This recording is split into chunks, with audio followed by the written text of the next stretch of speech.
مفتی طارق مسعود lectures. جو لوگ بھی اللہ کے دین پر نہیں چلتے، اللہ کی ہدایات کو فالو نہیں کرتے، ان میں ایک بہت بڑا فالٹ ہوتا ہے۔ اس فالٹ کو اللہ نے ان آیتوں میں ہائی لائٹ کیا ہے۔ وہ فالٹ کیا ہے؟ ان الانسان خلق ہلوعا، فرمایا انسان جلد باز ہے۔ اذا مسہ الشر جزوعا، جب کوئی مصیبت پہنچتی ہے تو بے صبرا ہو جاتا ہے۔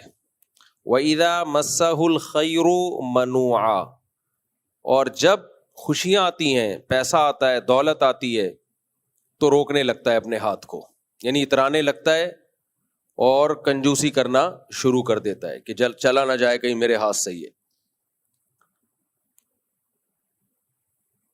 حالانکہ یہ دونوں خصلتیں ان لوگوں پہ سوٹ کرتی ہیں جو خدا کو نہیں مانتے۔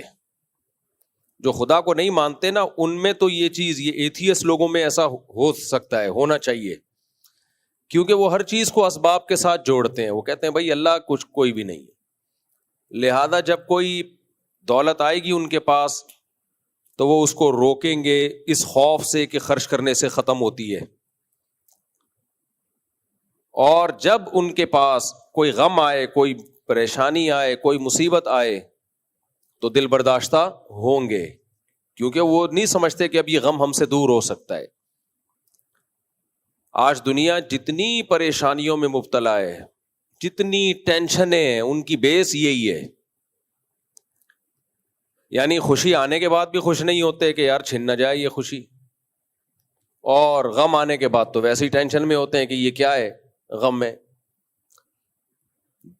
ان آیتوں پہ تو میں کئی ہفتے مسلسل درس دے چکا ہوں، اب تو میں تھوڑا تمہید کے طور پر تھوڑا سبق تازہ ہو جائے نا آپ لوگوں کا، اور یہ مضمون اتنا اہم ہے کہ دل چاہتا ہے بار بار اسی ٹاپک پر ہی بیان کرتا رہوں۔ ہمارے حضرت فرمایا کرتے تھے کچھ چیزیں ایسی ہیں کہ کرائٹیریا ہوتی ہیں، وہ معیار ہوتی ہیں کسی کی دینداری کو ناپنے کے لیے، تھرمامیٹر کا کام دیتی ہیں وہ۔ آپ نے کسی کے ماتھے پہ ہاتھ رکھا، بعض دفعہ وہ ماتھا دھوپ سے گرم ہو جاتا ہے تو آپ کو دھوکا ہو سکتا ہے کہ شاید اس کو بخار ہے، حالانکہ وہ بخار نہیں ہوتا، وہ توے پہ بیٹھ کے آیا ہوتا ہے۔ لیکن جب تھرمامیٹر منہ میں لگاتے ہیں تھوڑی دیر میں اندازہ ہو جاتا ہے بھائی یہ اوپر سے گرم ہو رہا تھا، یہ واقعی گرم ہے، یہ اس کو بخار ہو رہا ہے، تو تھرمامیٹر سے پتہ چلے گا کہ یہ اندر سے بخار ہے یا نہیں ہے، یہ اندر سے گرم ہے یا نہیں ہے۔ ایسے ہی کچھ چیزیں ایسی ہیں کہ آپ کا اللہ پہ واقعی سچی مچی میں یقین ہے یا نہیں ہے، یا ڈرامے بازی چل رہی ہے، صرف دین کے نام پہ ایک گیٹ اپ بنایا ہوا ہے دین کا، تو اس کا ایسے پتہ چلتا ہے کہ غموں میں آپ حواس باختہ ہو جاتے ہو یا کنٹرول میں رہتے ہو، اور خوشیوں میں آپ اترانے لگتے ہو یا کنٹرول میں رہتے ہو، آپ میں تواضع برقرار رہتی ہے، اترانے نہیں لگتے آپ، کنجوسی پہ نہیں اتر آتے آپ۔ جس کو کوئی غم پہنچے اور وہ حواس باختہ ہو جائے، جیسے پہلی دفعہ اسی کو دنیا میں کوئی غم پہنچا ہے، باقی تو کبھی دنیا میں کسی کو کوئی غم پہنچا ہے ہی نہیں، حواس باختہ ہو جائے تو یہ اس کی علامت ہے کہ اس کا اللہ پر ایمان نہیں ہے، یہ صرف کہنے کی حد تک ہے۔ دیکھو اللہ تعالیٰ نے نا یہ جو تقدیر کا عقیدہ ہمیں بتایا ہے، ہمارے ایک بہت قریبی دوست ہیں جامعۃ الرشید میں، ان کے ایک بیٹے کا انتقال ہو گیا پرسوں، اور پانی میں بچے تیر رہے تھے تو ڈوب کے انتقال ہو گیا۔ اب اس کی ڈیٹیل میں نہیں جاتا کیا ہوا کیسے ہوا، بہرحال جو ہونا تھا وہ ہو گیا۔ 8-9 سال کا بچہ، آپ تصور کر لو، کیا انسان کے رونگٹے کھڑے ہو جاتے ہیں، کھیلتا۔ اور عید کے اگلے دن، عید پہ بچے نے تصویریں کھنچائی ہیں خوبصورت نماز پڑھتے ہوئے، جیسے 7-8 سال کے بچوں کی مائیں تصویریں لے رہی ہوتی ہیں نا عید پہ تیار کر کے، تو بچہ بھی ماشاءاللہ بڑا خوبصورت نماز پڑھتے ہوئے اور دعائیں مانگتے ہوئے، اس کی ماں نے تصویریں لی ہوئی ہیں، باپ نے لی ہوئی ہیں، اور اگلے دن یہ حادثہ ہو جاتا ہے، بچوں کے ساتھ کزنوں کے ساتھ کھیلتے ہوئے ڈوب کے انتقال ہو جاتا ہے۔ اور وہ انتقال بھی گورنمنٹ کی غفلت، کیونکہ وہاں قریب میں پانی کھڑا ہوا ہے، کئی دفعہ حکومت کو کمپلین بھی کی ہے احسن آباد میں، یہ پانی کھڑا ہوا ہے، اس میں بچے تیسری موت ہوئی ہے ایک بچے کی، ہے پہلے 2 بچے اس میں مر چکے ہیں، اور وہ پانی اتنا زیادہ ہے کہ وہ عوام کے بس کا نہیں ہے۔ لیکن حکومتیں آپ کو پتہ ہے کہاں ذمہ داریاں پوری کرتی ہیں. تو ہم ملنے کے لیے گئے, اتنا صبر اتنا صبر اتنا صبر. گھر والے ان کی والدہ سے ملے, بچے کی والدہ سے, ماں نے بھی صبر, باپ نے بھی صبر. کیا سوچ کے صبر؟ ما قدر اللہ, جو مقدر تھا ہو گیا. تو پھر مجھے خود میں گیا ہوں تعزیت کے لیے, تسلی دینے کے لیے, تو الٹا مجھے تسلیاں دے رہے ہیں, کہہ رہے ہیں بھائی دیکھو یہ بڑا ہو جاتا پتہ نہیں فرما بردار نکلتا یا نافرمان, جنتی ہوتا یا جہنمی, ہمیں کیا پتا. ابھی تو نابالغ بچہ ہے جس کے بارے میں کیا ہے بھائی, جنتی. مسلمان کے بچے کہاں جاتے ہیں؟ نابالغ بچے کا تو کوئی گناہ نہیں ہوتا نا. پھر کہنے لگے کہ ہمیں اس کی موت کا فوراً پتہ چل گیا, اگر گم ہو جاتا کتنے سال ہم روتے رہتے انتظار میں, گیا کہاں. اب کوئی عام آدمی بیٹھا ہو نا تو وہ ان کو بے وقوف کہنا شروع کر دے کہ یار دیکھو بچے کی موت ہوئی ہے اور کیسی الٹی باتیں کر رہے ہیں. اچھا, پھر کہنے لگے تیسری بات ہی, اگر بیمار ہوتا ہمارا علاج پہ معلوم نہیں کتنا خرچہ ہو جاتا, طویل عرصے بیمار ہو کے موت واقع ہوتی تو ہم کتنا, ہماری جائیدادیں ختم ہو جاتی اور کتنا وقت صرف ہو جاتا, تو موت بھی اچانک واقع ہو گئی. اس بیماری کے ٹینشنوں سے بھی اللہ نے بچا لیا. اور بچہ ضائع تو ہوتا نہیں ہے مسلمان کا. حدیث میں کیا ہے بھائی, یہ بچے آخرت میں ذخیرہ ہیں. نبی صلی اللہ علیہ وسلم نے کیا دعا سکھائی ہے جنازے میں بچوں کے لیے, اللہم اجعلہ لنا اجرا و ذخرا, اللہم اجعلہ لنا شافعا و مشفعا,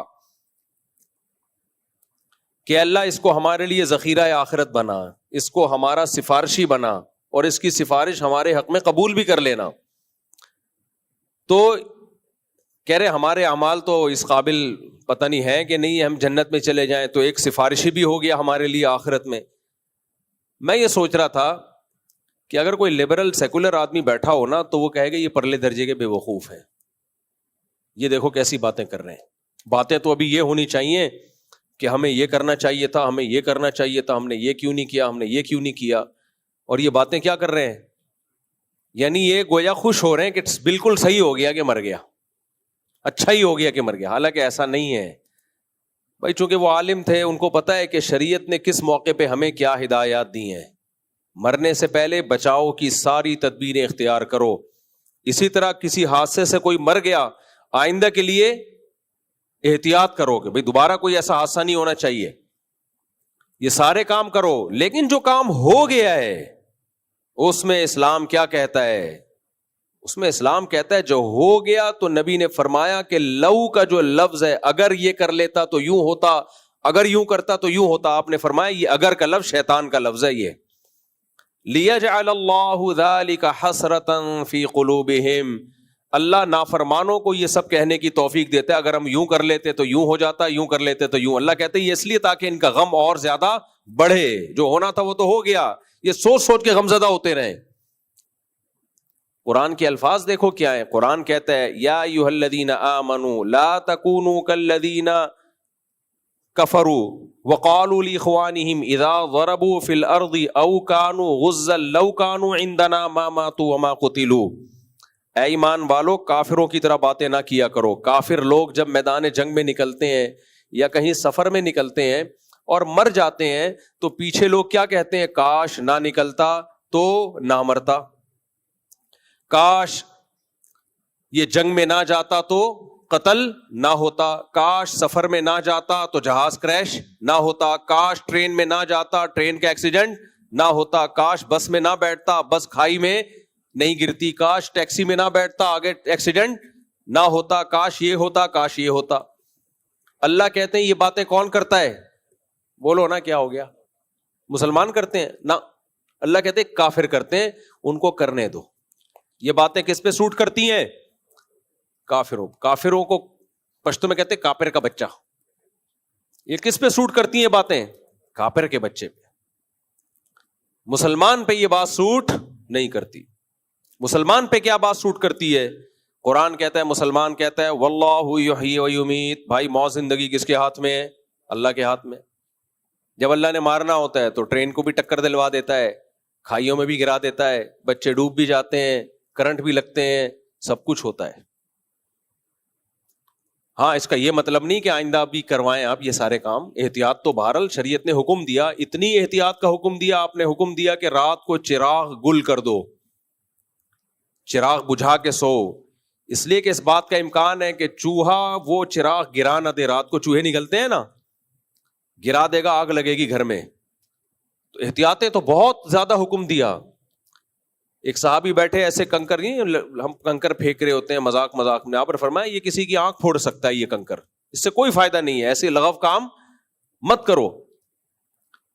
تو احتیاط کا تو بہت حکم دیا, لیکن جب کوئی کام ہو گیا تو قرآن کیا کہتا ہے؟ کافر کہے گا کہ یوں ہوتا تو یوں نہ ہوتا, یوں ہوتا تو یوں نہ ہوتا, اور روتا رہے گا کاش یہ کرتا, کاش یہ کرتا. لیجعل اللہ ذلک حسرۃ فی قلوبہم, اللہ کہتے ہیں یہ اس لیے کہ ان کے دلوں میں غم حسرت بن جائے.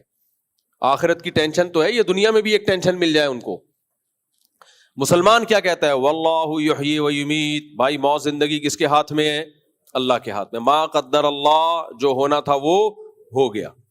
تو میں جب کل تعزیت کے لیے گیا نا ان کے پاس, تو وہ بتا رہے ہیں مجھے کہ بھائی دیکھو اگر زندہ رہتا پتہ نہیں نافرمان نکلتا, اور ہمارے اعمال پتہ نہیں اس قابل ہیں یا نہیں ہے, یہ ہمارے لیے آخرت میں ذخیرہ بن جائے.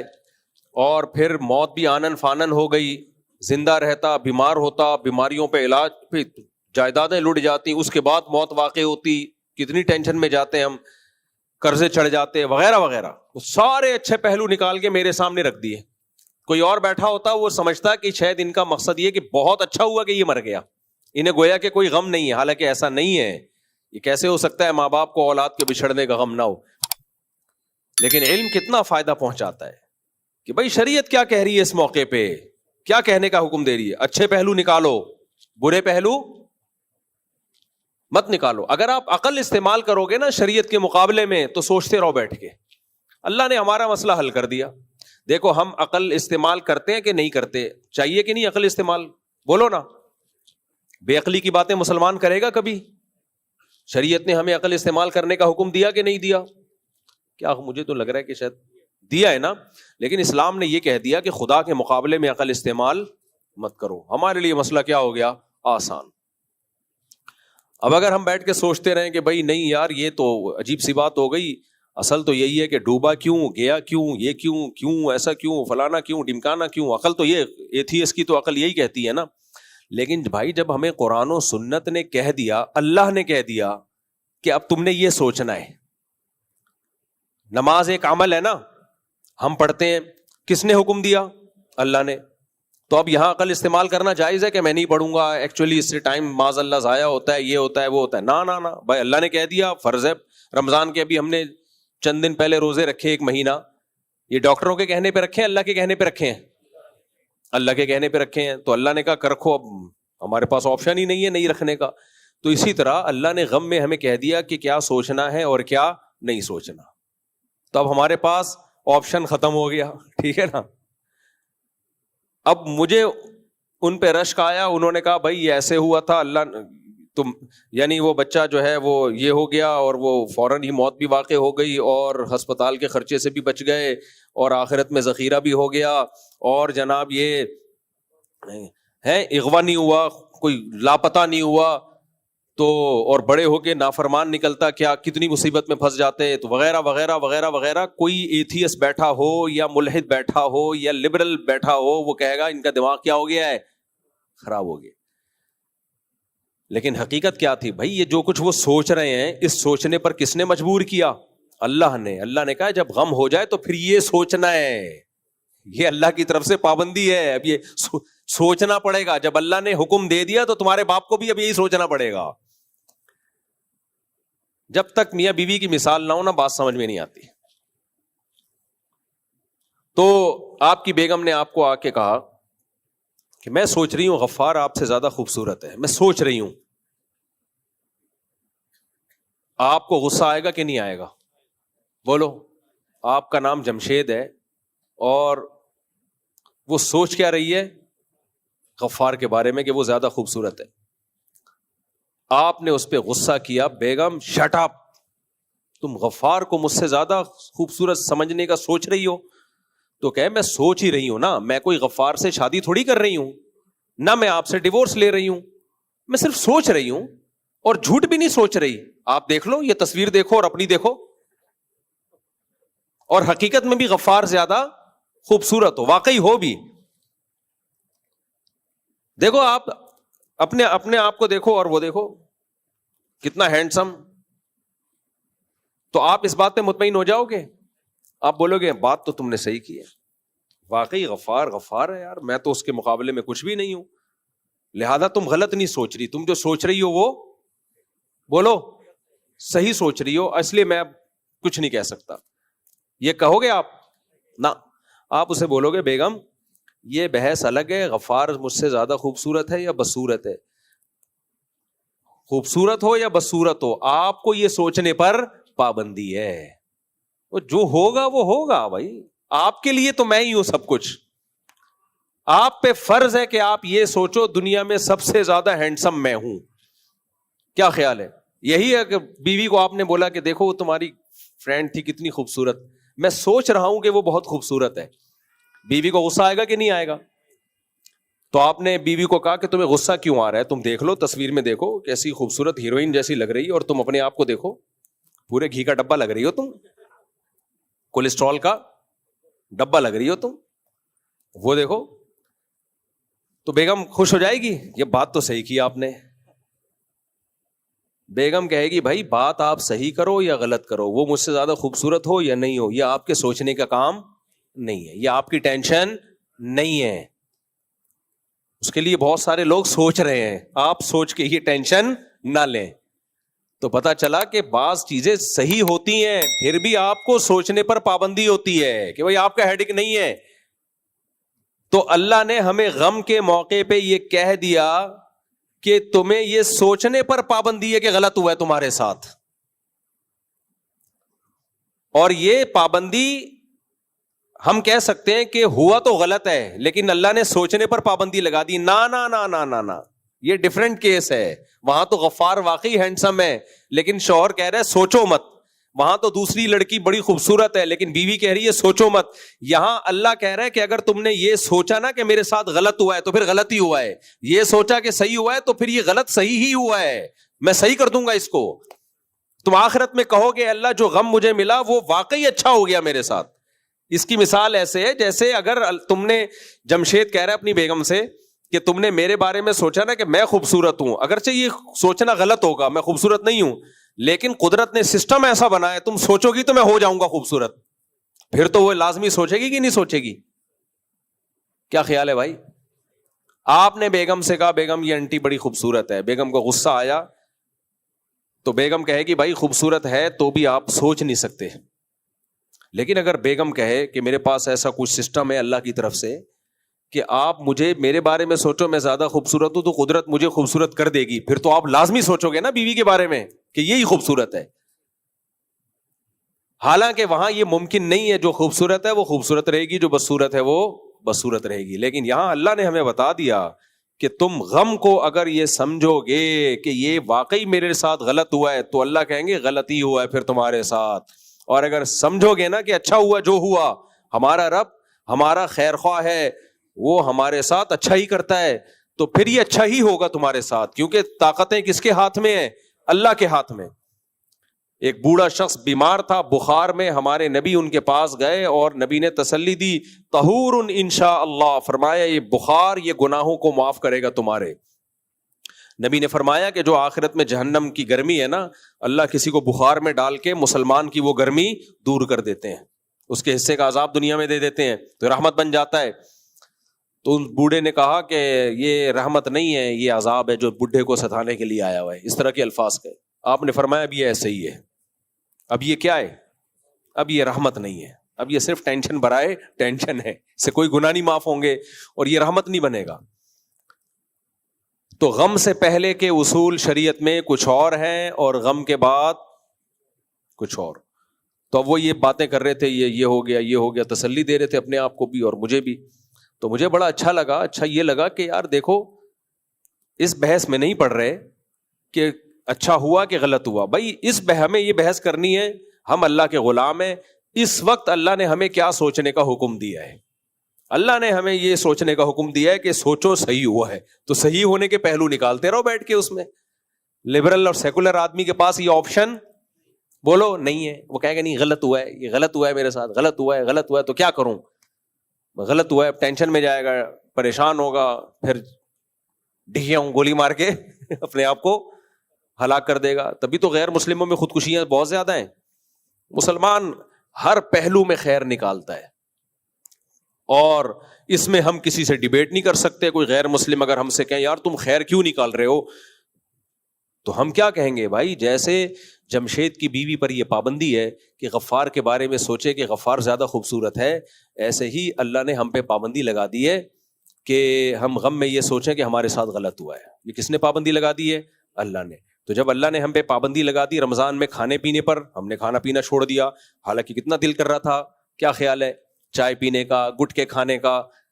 اللہ معاف فرمائے, آج کل تو کھانا کھانے کا کم دل کرتا ہے, گٹکے کھانے کا زیادہ دل کرتا ہے. بھائی اللہ نے جب پابندی لگائی ہوئی ہے رمضان میں, اللہ وہ تو اور زیادہ الوجیکل کام ہے دیکھنے میں. اور فاسٹنگ بھی کروانی تھی بھائی 12 گھنٹے کی, اللہ تعالیٰ کروا لیتے 8 بجے سے لے کر رات 8 بجے تک. کیا خیال ہے؟ لیکن اللہ میاں نے کیا حکم دیا؟ صبح صادق کے وقت, جو دنیا میں کوئی کھاتا ہی نہیں ہے اس ٹائم پہ, اس وقت کھاؤ. نہیں کھایا جا رہا بھائی, اس وقت نہیں کھاؤ, بس اسی وقت. صبح صادق ہو گئی, کھانا پینا ناجائز. تو جب ہم نے یہ کام اللہ کے کہنے پہ کر لیا, نماز پڑھ لی اللہ کے کہنے پر, تو جب اللہ کہہ رہا ہے کہ اب کوئی مصیبت پہنچی ہے تو سوچو کہ بالکل ٹھیک ہوا ہے, بالکل ٹھیک ہوا ہے.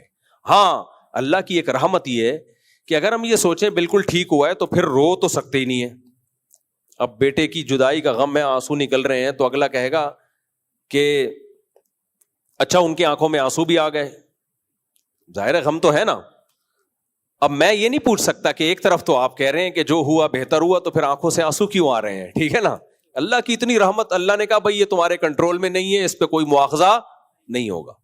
کتنا اچھا حکم دے دیا یار اللہ نے, اور کیا چاہیے؟ جو غیر اختیاری غم ہو رہا ہے وہ تو ٹھیک ہے, ہونے دو, اس پہ اللہ پوچھے گا نہیں, منہ سے الفاظ صحیح نکلنے چاہیے. ٹھیک ہے نا. جیسے بیگم کو بیٹھے بیٹھے خیال آ گیا کہ غفار اچھا ہے, خود بخود آ گیا, کوئی گناہ نہیں ہے بھائی, خود بخود کچھ بھی آ سکتا ہے. اب آ کے آپ سے کہہ رہی ہے کہ مجھے یہ خیال آ رہا ہے, اب آپ کو غصہ, اب کم بخت تجھے آ بھی رہا تھا, مجھے کیوں بتا رہی ہے آ کے؟ کیا خیال ہے بھائی؟ پھر آپ اس کو بولے کہ ٹھیک ہے مجھے بھی ایک دن خیال آیا تھا وہاں شادی کر لیتا, وہ زیادہ اچھی انٹی تھی, وہ زیادہ اچھی خوبصورت تھی, تو اب میں بھی جب جتنے میری زندگی میں خیالات آئے ہیں نا, یہ آئندہ آئیں گے, میں تجھے بتاتا رہوں گا بیٹھ کے اور ٹینشن دیتا رہوں گا.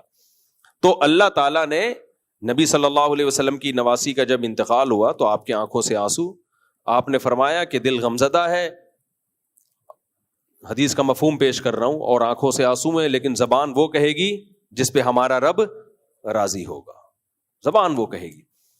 تو اس لیے غموں میں انسان کا پتہ چلتا ہے بھائی کتنا دین ہے, کتنا دین اندر کیا ہے. جو غم اور خوشی, یہ دو چیزیں ایسی ہیں, اندر کا انسان نکل کے باہر آ جاتا ہے. اللہ سے دعا مانگو, ہم کمزور ہیں, اللہ ہمیں غم نہ دے, مصیبتیں نہ دے اللہ ہمیں, پریشانیوں سے اللہ تعالیٰ ہم سب کو بچائے. ہم کمزور لوگ ہیں, ہر ایک کا ایسا حوصلہ نہیں ہوتا جیسے ان کا حوصلہ ہے کہ بچے کی موت پہ اتنا صبر کیا انہوں نے, ماں نے بھی باپ نے بھی, تو ہر ایک کا حوصلہ نہیں ہوتا. اللہ سے عافیت مانگنی چاہیے, لیکن اللہ نہ کرے کوئی غم آ جائے تو بھائی غلط سوچنے پر اللہ نے ہم پر پابندی, اور اللہ کے ہم پر بہت احسان ہو گیا کہ اللہ نے غلط سوچنے پر پابندی لگا دی. اللہ نے کہا تم صحیح سوچو گے, بالکل صحیح ہوا ہے, ٹھیک ہے نا, اسی میں خیر ہے, اسی میں خیر ہے تمہاری. تو یہ جو اللہ کو مانتے ہیں ان کے لیے مسئلہ آسان ہو گیا. کہیں گے بھائی اللہ نے حکم دیا, اب اللہ کے حکم کے آگے تو ہم کچھ کر نہیں سکتے. جیسے یعقوب علیہ السلام کا بیٹا گم گیا تو کیا کہتے رہے آخر تک, اعلم من اللہ ما لا تعلمون. تو یہ ایک دینداری کا نا بہت بڑا معیار ہے. تو اس لیے میرے بھائی اللہ چاہتے ہیں غم صرف ایک ہی ہو, کون سا؟ آخرت. اس کے علاوہ غم فری زندگی ہونی چاہیے انسان کی, جو ہوتی نہیں ہے, کچھ نہ کچھ پریشانی آتی ہیں, صبر کرنا ہے, لیکن جو پالنا ہے نا غم, وہ اللہ نے ان آیتوں میں بیان کر دیا. فرمایا کہ کہ یہ لوگ کیا ہیں؟ ان الانسان خلق ہلوعا اذا مسہ الشر جزوعا واذا مسہ الخیر منوعا الا المصلین الذین هم علی صلاتهم دائمون والذین هم لفروجهم سے پہلے والی آیت میں کیا تھا کہ والذین هم من عذاب ربهم مشفقون، کہ یہ ڈرتے صرف ایک چیز سے ہیں، وہ آخرت کے عذاب سے۔ نبی صلی اللہ علیہ وسلم نے فرمایا جس نے ایک فکر بنا لی نا کہ میرا اصل ہدف کیا ہے، آخرت، اصل ہدف وہ ہے، تو آپ صلی اللہ علیہ وسلم نے فرمایا اللہ اس کی ساری فکروں کو سمیٹ دے گا، اور جس نے ایک آخرت کی فکر کو فکر نہیں بنایا اس کی فکریں بکھیر دے گا اللہ تعالیٰ۔ اتنی ٹینشنیں ہوں گی نا اس کے اوپر، اتنی پریشانیاں، اتنی ٹینشنیں، اسے پتہ ہی نہیں چلے گا کہ میرا اصل کامیابی کہتے کس کو ہے، اس کو یہی نہیں پتہ چلے گا، سکون کے پیچھے بھاگتا رہے گا پاگلوں کی طرح، اور جیسے جیسے عمر بڑھے گی نا سکون اس سے اتنا ہی دور ہوتا چلا جائے گا۔ دیکھو دنیا پرس آدمی جس نے آخرت کو ہدف نہ بنایا ہو، اس کی نظر میں کامیابی کی ڈیفینیشن کیا ہے؟ مال مل جائے اور شہرت اور عزت۔ کیا خیال ہے؟ یہ تین چیزیں مل جائیں، یہی ہے نا؟ اور ان تینوں چیزوں سے مقصد کیا ہے؟ سکون ہوگا، اس کو لذت ان تین چیزوں میں ہوتی ہے۔ مال سے کیا ہوگا؟ عیاشی کرے گا، ایسا ہی ہے نا؟ اب مجھے ایک بات بتاؤ، ایک آپ کے پاس جو تھے عیاشی کے پیسے نہیں تھے، صحت ہے عیاشی کے لائق، ایک آدمی آپ کو کہے کہ یہ 1 کروڑ روپے میں تمہیں دے رہا ہوں، نائٹ کلب میں جا کے عیاشی کرنا، لیکن یہ 1 کروڑ روپے لوگے نا، اس میں ایک فالٹ یہ ہے کہ جو یہ پیسے لے گا اس میں طاقت ختم ہو جائے گی عیاشی کی، تو اب آپ لوگے وہ پیسے، اب بولو گے بھائی فائدہ کیا جب میرے۔ اور آسان مثال، آپ کو پستے کھانے کا بہت شوق تھا، میں مثال بھی وہ دیتا ہوں جس کا مجھے شوق ہوتا ہے، خیر پستے کھانے کا بہت شوق تھا، کسی نے کہا کہ یہ پستہ میں آپ کے لیے ارینج کر رہا ہوں، روزانہ آپ کو اتنا پستہ مل جائے گا، لیکن نہ دانت رہیں گے چبانے کے قابل اور نہ آپ کے معدے میں طاقت ہوگی کہ اس کو ہضم کر سکو، تو ایسا پستہ قبول ہوگا آپ کو؟ بولو کہ ایسے پستے کا میں کیا کروں گا جس کو میں چبا بھی نہیں سکتا اور جس کو میں پیٹ میں، تو پستہ تو ملے گا لیکن وہ پستہ آپ کی خوشی میں اضافہ نہیں کرے گا بلکہ غم میں اضافہ کر دے گا الٹا، کہ یار ایسے ٹائم پہ ملا کہ جب پیٹ میں آنت نہیں اور منہ میں دانت نہیں۔ ہوتا یہ ہے کہ دنیا پرس آدمی جو دنیا کو ہدف بناتا ہے تو ایک وقت تک تو اللہ اگر چاہے اس کو عیاشی مل جاتی ہے، لیکن 2 خوف اس پر ایسے مسلط ہوتے ہیں نا جو اسے گھن کی طرح، دیمک کی طرح چاٹتے ہیں اس کو، ایک بڑھاپا اور ایک موت کا خوف۔ یہ 2 خوف اللہ نے ایسے لگا دیے جس سے کوئی انسان بچ نہیں سکتا۔ یعنی قرآن کے الفاظ دیکھو، وَلَوْ كُنْتُمْ فِي بُرُوجٍ مُشَيَّدَةٍ، مضبوط قلعوں کے اندر بند ہو جاؤ گے بھی نا تو بھی آپ بیٹھے بیٹھے مر جاتے ہو۔ آپ نے کتنے گارڈ رکھ لیے، ہارٹ اٹیک سے مر گئے۔ گارڈ آپ کو ہارٹ اٹیک سے تھوڑی بچا سکتا ہے، گردے فیل ہو گئے، ایکسیڈنٹ ہو گیا، جہاز کریش ہو گیا، ٹرین کا حادثہ ہو گیا، کیا امریکہ میں نہیں لوگ مرتے؟ کیا جاپان میں نہیں لوگ مرتے؟ تو یہ موت کا خوف اللہ اس کے اوپر مسلط کرتے ہیں ہر وقت، یہ خوف کہ یار مر گیا تو کیا ہوگا، مر گیا تو، اور یہ میں نے دیکھا ہے لوگوں میں۔ دوسرا بڑھاپا،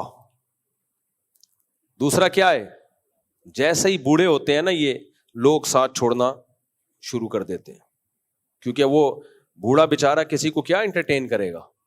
آپ کے پوتے نواسے ہیں تو وہ تو کسی، آج کل تو وہ بھی نہیں پوچھتے، بے دین جو ہوتے ہیں، تو وہ جوانی ختم، وہ دولت ہے لیکن نہ کھا سکتے ہیں، نہ پہن سکتے ہیں، نہ پی سکتے ہیں، اور آہستہ آہستہ وہ بڑھاپا بتا رہا ہوتا ہے کہ اب تیرا ٹائم آ گیا۔ یہ 2 خوف انسان کو ایسا مارتے ہیں نا، ایسا ٹینشن دیتے ہیں کہ یہ مصنوعی خوشیاں لے رہے ہوتے ہیں۔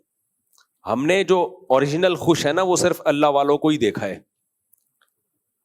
اچھا، بہت سے لوگ یہ سمجھتے ہیں کہ ہم خوش ہیں، ہمیں کوئی پریشانی نہیں، ہم تو بڑی لائف کو انجوائے کر رہے ہیں۔ ایسا ہوتا نہیں ہے، انہوں نے خوش لوگ دیکھے نہیں ہوتے، اصل میں اپنی جیسے ٹینشنوں میں گھرے ہوئے لوگ دیکھے ہوتے ہیں تو وہ سمجھتے ہیں کہ خوشی اسی کا نام ہے۔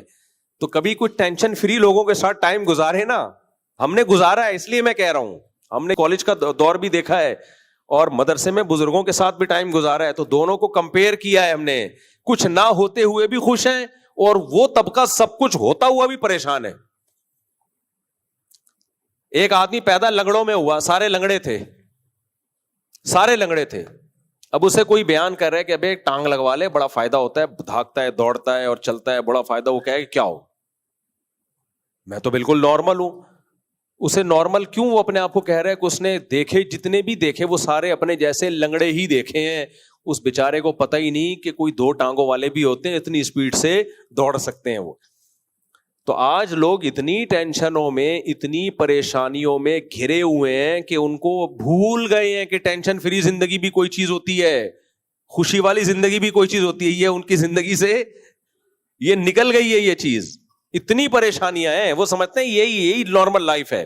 تبھی ہر تھوڑے دن 2 دن بعد نیند کی گولی کھا رہے ہوتے ہیں, ڈپریشن کی گولیاں کھا رہے ہوتے ہیں, سائیکیٹرسٹ سائیکولوجسٹ کے پاس جا رہے ہوتے ہیں, 20 قسم کے درجنوں مسائل پالے ہوئے ہیں.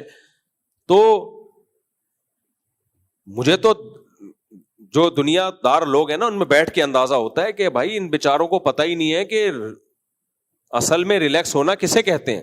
شراب پی کے جو سکون ملتا ہے وہ سکون تھوڑی ہے بھائی, وہ تو وقتی طور پر ریلیکس ہو گئے. آپ وقتی طور پر ایک تھوڑا سا آپ کو وہ مل گیا, اس کو سکون تھوڑی کہتے ہیں. تو خیر کہاں سے کام میں تو یہ ٹاپک نہیں تھا, لیکن ہم کدھر کو نکل لیے. تو مسلمان کیا کرتا ہے, قرآن کیا کہتا ہے, ان الانسان خلق ہلوعا اذا مسہ الشر جزوعا. جو صحیح مسلمان نہیں ہے, جس کا اللہ پہ ایمان نہیں ہے, وہ کامیاب لائف گزار ہی نہیں سکتا. جب اسے غم ہوتا ہے ڈپریشن میں جاتا ہے, اور خوشی ہوتی ہے تو اترانے لگتا ہے. دیکھا ہے آپ نے ابھی بھی بہت سے لوگ جن کو خوشی ہوئی دوسروں کو نیچا دکھانا شروع کر دیتے ہیں. مشہور ہے نا کہ جب نئی دولت آتی ہے تو انسان اوقات سے باہر نکل جاتا ہے. ایک انڈین شاعرہ ہے, اس کا بڑا اچھا شعر ہے, اکثر میں سناتا رہتا ہوں کہ جو خاندانی رئیس ہیں وہ مزاج رکھتے ہیں نرم اپنا. تمہاری دولت بتا رہی ہے, تمہارا لہجہ بتا رہا ہے تمہاری دولت نہیں ہے. تمہارا اسٹائل بتا رہا ہے ابھی نیا پیسہ ہے تمہارے پاس, اپنی اوقات بھول گئے ہو. جو ہمیشہ سے دولت مند ہوتے ہیں نا, وہ ایسے نہیں ہوتے کہ وہ بہت زیادہ اپنی دولت کی نمائش کی کوشش کریں. خیر, تو اللہ تعالیٰ نے قرآن میں کیا فرمایا, انسان جلد باز ہے, جب کوئی مصیبت پہنچتی ہے تو بے صبرا ہو جاتا ہے. دیکھو غم کی یہ جو, میں بھی کچھ لوگوں کو سائیکیٹرسٹ یا سائیکولوجسٹ کے پاس جانے کا مشورہ دیتا ہوں, حالانکہ وہ دیندار ہوتے ہیں. آپ کی نا بے سکونی کی 2 وجہ ہوتی ہیں. ایک وجہ تو نیچرل ہے, وہ سب کو ہو سکتی ہے, آپ کی نیند ہی نہیں ہوئی. آپ کتنے بھی خوش مزاج ہو, اگر نیند ہی نہیں ہو رہی تو آپ ظاہر ہے ٹینشن میں جاؤ گے. وہ تو چاہے نیک ہو برا ہو, پریشانی ہوگی اس کو. یا بعض دفعہ دماغ کا کوئی کیمیکل ہی آگے پیچھے ہو گیا, موروثی بھی ہوتا ہے یہ. تو ایسے موقع پہ تو نیند کی گولی بھی کھا سکتا ہے انسان, ڈپریشن کی دوا بھی کھا سکتا ہے. یہ کوئی بے دینی کی بات نہیں ہے, یہ اس کی علامت نہیں کہ بندہ بے دین ہے. کیونکہ ظاہر ہے دماغ بھی ایک مادی چیز ہے نا, اس میں جو کیمیکل آؤٹ ہو گئے, اوپر نیچے ہو گئے, وہ تو سیٹنگ پہ ڈاکٹر لے کر آئے گا نا. ابے کسی کا گھٹنا ٹوٹ گیا تو ڈاکٹر لا کے سیٹنگ پہ لائے گا نا, تو دماغ بھی الٹا سیدھا ہو گیا تو اس کو کون لے کر آئے گا سیٹنگ پہ؟ ڈاکٹر. وہ تو نیچرل ہے, وہ کسی کے ساتھ بھی ہو سکتا ہے. آپ مسلسل سفر کی وجہ سے تھکاوٹ ہے, آپ کی نیند نہیں ہو رہی, تو نیند کی گولی کھا لینے میں کوئی حرج نہیں ہو. تو ڈاکٹر کا ٹاپک ہے, ڈاکٹر بتائے گا. لیکن میں جنرلی ایک بات کر رہا ہوں, آج کل جو سائیکیٹرسٹ یا سائیکولوجسٹ کے پاس لوگ جا رہے ہیں نا, جن ٹینشنوں کی وجہ سے, وہ بے دینی کی وجہ سے ہیں. نیند کی گولیاں جو کھا رہے ہیں ان کا اصل علاج دین ہے. سمجھتے ہو کہ نہیں سمجھتے؟ وہ سفر کی تھکاوٹیں نہیں ہیں, وہ خامخواہ کی ڈپریشن ہے, کچھ بھی نہیں ہے پھر بھی ٹینشن میں ہے. اور اس ٹینشن کی بیس کیا ہے؟ دنیا کی محبت.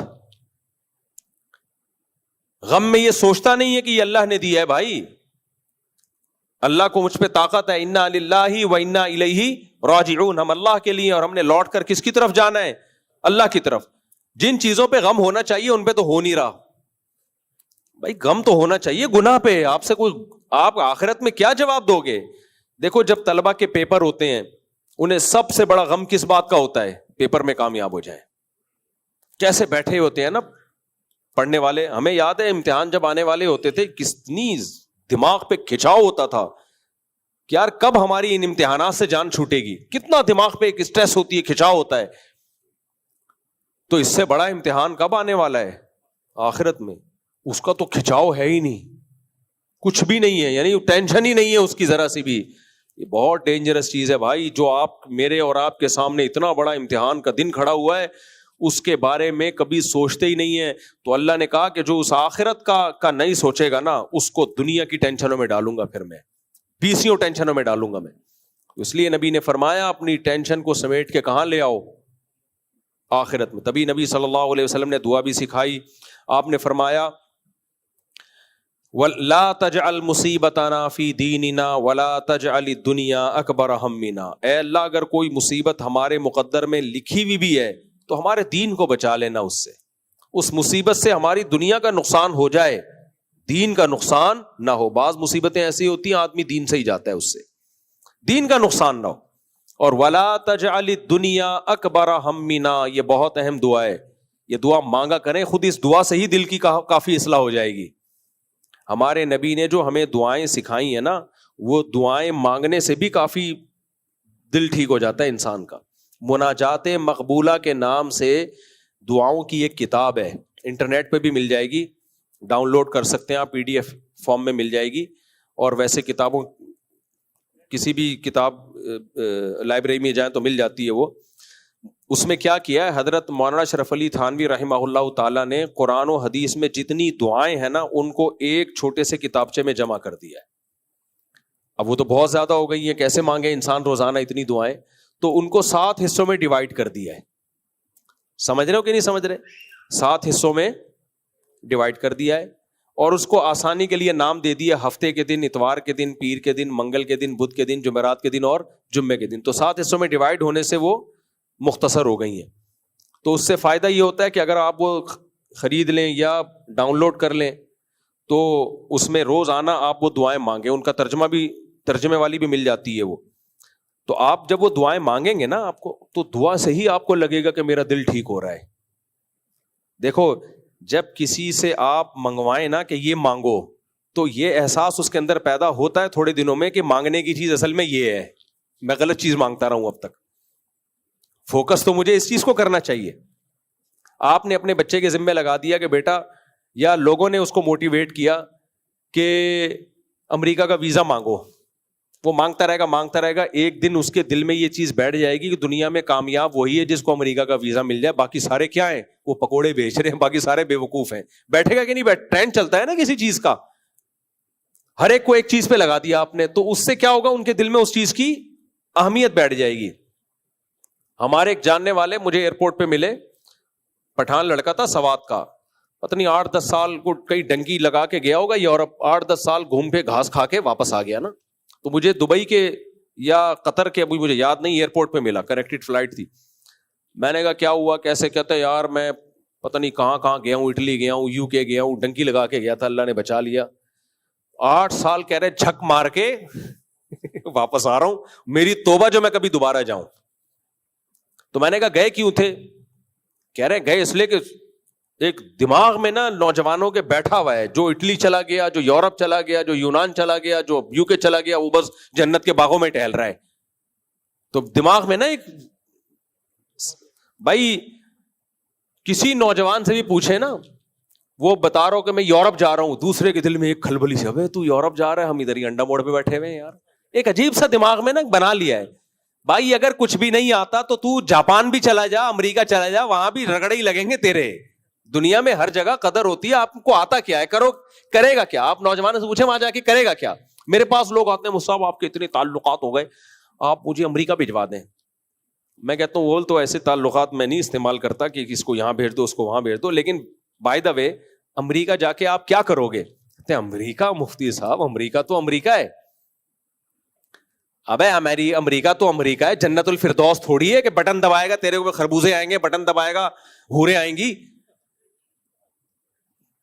وہاں زکات تھوڑی بٹ رہی ہے.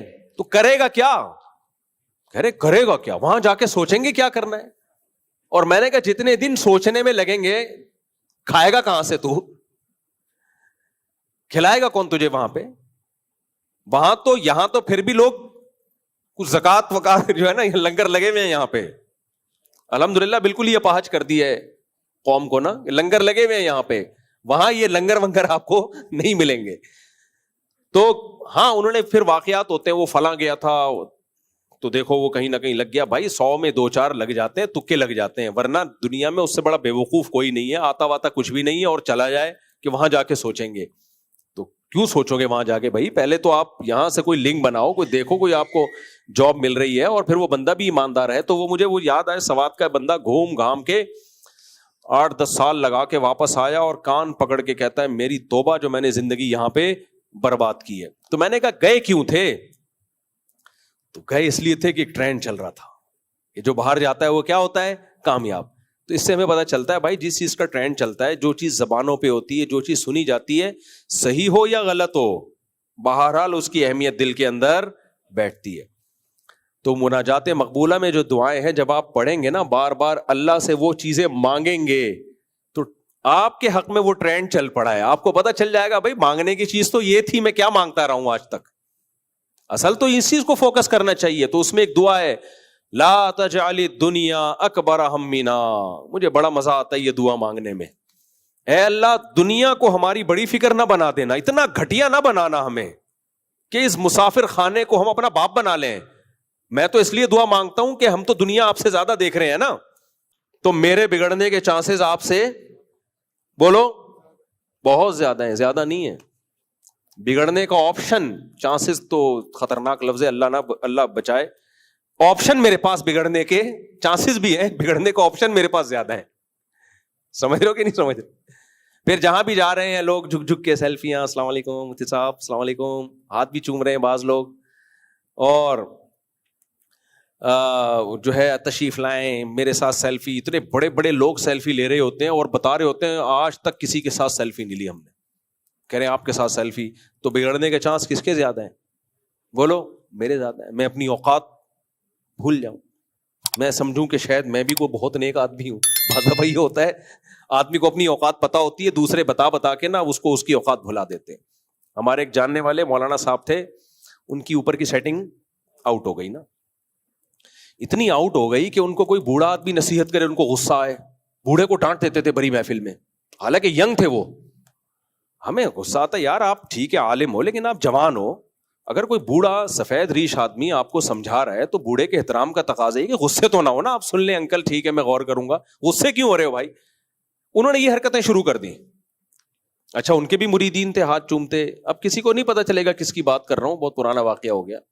ان کے مرید بھی ان کے یہی ہے کہ ہاتھ بھی چوم رہے ہیں, اور اس وقت سیلفیوں کا زیادہ رواج تھا نہیں, موبائل کیمرے نہیں ہوتے تھے اس وقت. تو پھر وہ ذکر بھی کرا رہے ہیں لوگوں کو, مرید آ رہے ہیں, اور مرید پھر خواب بھی سنا رہے ہیں, میں نے آپ کے بارے میں یہ دیکھا. آپ مرید بھی ایسے ایسے خواب سناتے ہیں نا, میں نے یہ دیکھا جنت الفردوس میں ٹہل رہے ہیں آپ, میں نے دیکھا آپ کی 10 انگلیاں گھی میں, وہ تو سنا ہوگا نا, اور میری گندگی میں. وہ پیر صاحب کہتے تھے نا, مرید آیا, پیر صاحب میں نے دیکھا کہ آپ کی 10 انگلیاں شہد میں اور میری پخانے میں. پیر نے کہا یہی تو فرق ہے. تو اس نے کہا پورا خواب تو ختم ہونے دیں, آپ میری انگلیاں چاٹ رہے تھے, میں آپ کی انگلیاں چاٹ رہا تھا. خیر, تو وہ بھی ایک پیر صاحب, مریدوں نے ان کو بہت وہ اٹھا لیا نا. تو اب وہ کیا ہوا کہ وہ بدتمیزی, ہر ایک سے بدتمیزی. تو میں پریشان ہوتا تھا ان کو ہو کیا گیا ہے. تو ہمارے کسی دوست نے بڑا اچھا تجزیہ کیا. انہوں نے کہا مفتی صاحب ان کا قصور نہیں ہے, اصل میں ان کو اپنے بارے میں وہم ہو گیا کہ میں بہت نیک ہوں, تو اس وہم کی وجہ سے بےچارے ایسے ہو گئے. بعض دفعہ انسان اپنی بارے میں خوش فہمی میں آ جاتا ہے کہ میں کیا ہوں, میں نیک ہوں. لوگ اتنی تعریفیں کر دیتے ہیں, آدمی سمجھ لگتا ہے. انسان دوسروں کی تعریفوں سے اتنا متاثر ہوتا ہے نا, اپنے عیب اس کی نظروں سے چھپ جاتے ہیں. یہ بالکل ایک حقیقت ہے. اگر کسی کالے کو آپ کہنا شروع کر دو نا, کوئی گورا ہے, تو چٹا ہے, تو گورا ہے, تو بہت حسین ہے, وہ یہ وہم میں آئے گا کہ میں کیا ہوں, میں بہت گورا ہوں. ایک آدمی تھا نا گاؤں میں, تو اس کو کسی نے آ کے بولا کہ یار تو یہاں بیٹھا ہوا ہے, تیری بیوی تو بیوہ ہو گئی ہے. تو اس نے کہا بھائی میں جب زندہ ہوں تو میری بیوی بیوہ کیسے ہو گئی. اس نے کہا بھائی بھائی دیکھ لے, تجھے تو گھر جانا چاہیے, تیری بیوی کیا ہو گئی ہے, بیوہ ہو گئی ہے. تو ڈانٹا چل دفعہ ہو یہاں سے پاگل آدمی, میں جب زندہ ہوں تو میری بیوی بھی کہہ رہا ہے اس کو, اور بیوہ بھی کہہ رہا ہے. تھوڑی دیر میں دوسرا آدمی آیا, اس نے کہا بھائی تو یہاں بیٹھا ہوا ہے, تیری بیوی کیا ہو گئی ہے, بیوہ ہو گئی. تھوڑا کم اسٹائل میں ڈانٹا, دفع ہو یہاں سے, شرم نہیں آتی جھوٹ بولتے ہوئے, میں جب زندہ ہوں تو بیوی کیسے بیوہ ہو گئی.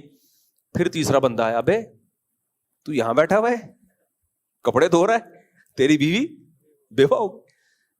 تو اب تھوڑا سا اس کو وہم ہونا شروع ہو گیا کہ شاید بیوہ ہو گئی. ہنس دیا کہ جاؤ یار, تم لوگ مذاق کر رہے ہو نا تم لوگ میرے ساتھ. چوتھا آیا, یار غفار تجھے کسی نے بتایا نہیں کہ تیری بیوی بیوہ ہو گئی ہے؟ تو شروع میں تو مذاق سمجھا, جب 10 15 20 25 30 لوگوں نے کہا بھاگ رہے گھر, تگڑ تگڑ تگڑ. لوگ کہہ رہے کیا ہو گیا, کہہ رہے بھائی میری بیوی بیوہ ہو گئی. یہ انسان پر میڈیا کا اثر ہوتا ہے. تو وہ تو بیوی بیوہ ہونے کے لیے تو 25 30 آدمی چاہیے تھے اس کو یہ وہم ڈالنے کے لیے. اپنی تعریف 2 بندوں سے بھی آدمی سن لے تو یقین کر لیتا ہے یار یہ بندہ کیا کہہ رہا ہے. ہمارے والد صاحب ایک لطیفہ سناتے تھے, جب بھی میں کہتا ہوں نا یہ بندہ ٹھیک کہہ رہا ہے, مجھے والد صاحب کا اسٹائل یاد آ جاتا ہے. اصل میں والد صاحب ایک لطیفہ سناتے تھے, ایک مولوی صاحب بیمار تھے نا, تو مختلف حکیم آئے, سجیشن دی کہ اس کو کریلے کا جوس پلاؤ. ٹھیک ہے, حکیم لوگ تو یہی پلاتے ہیں. ایک نے کہا کہ ان کو جو ہے وہ ایسا کرو کہ فلانی معجون کھلا دو, فلانی معجون کھلا دو. وہ مولوی صاحب آنکھیں بند کر کے پڑے ہوئے ہیں نا, جیسے بالکل بے ہوش, آنکھ ہی نہیں کھل رہی. ایک نے کہا ان کو دودھ جلیبی کھلاؤ, مولوی صاحب کی ایک دم آنکھ کھلی. ایک نے کہا ان کو کیا پلاؤ, دودھ جلیبی, ایک دم مولوی صاحب حرکت میں آئے نا. اچھا وہ کہہ کے خاموش ہو گیا. پھر دوسرے نے کہا ان کو فلانے کا جوس پلاؤ, فلانے کا جوس پلاؤ.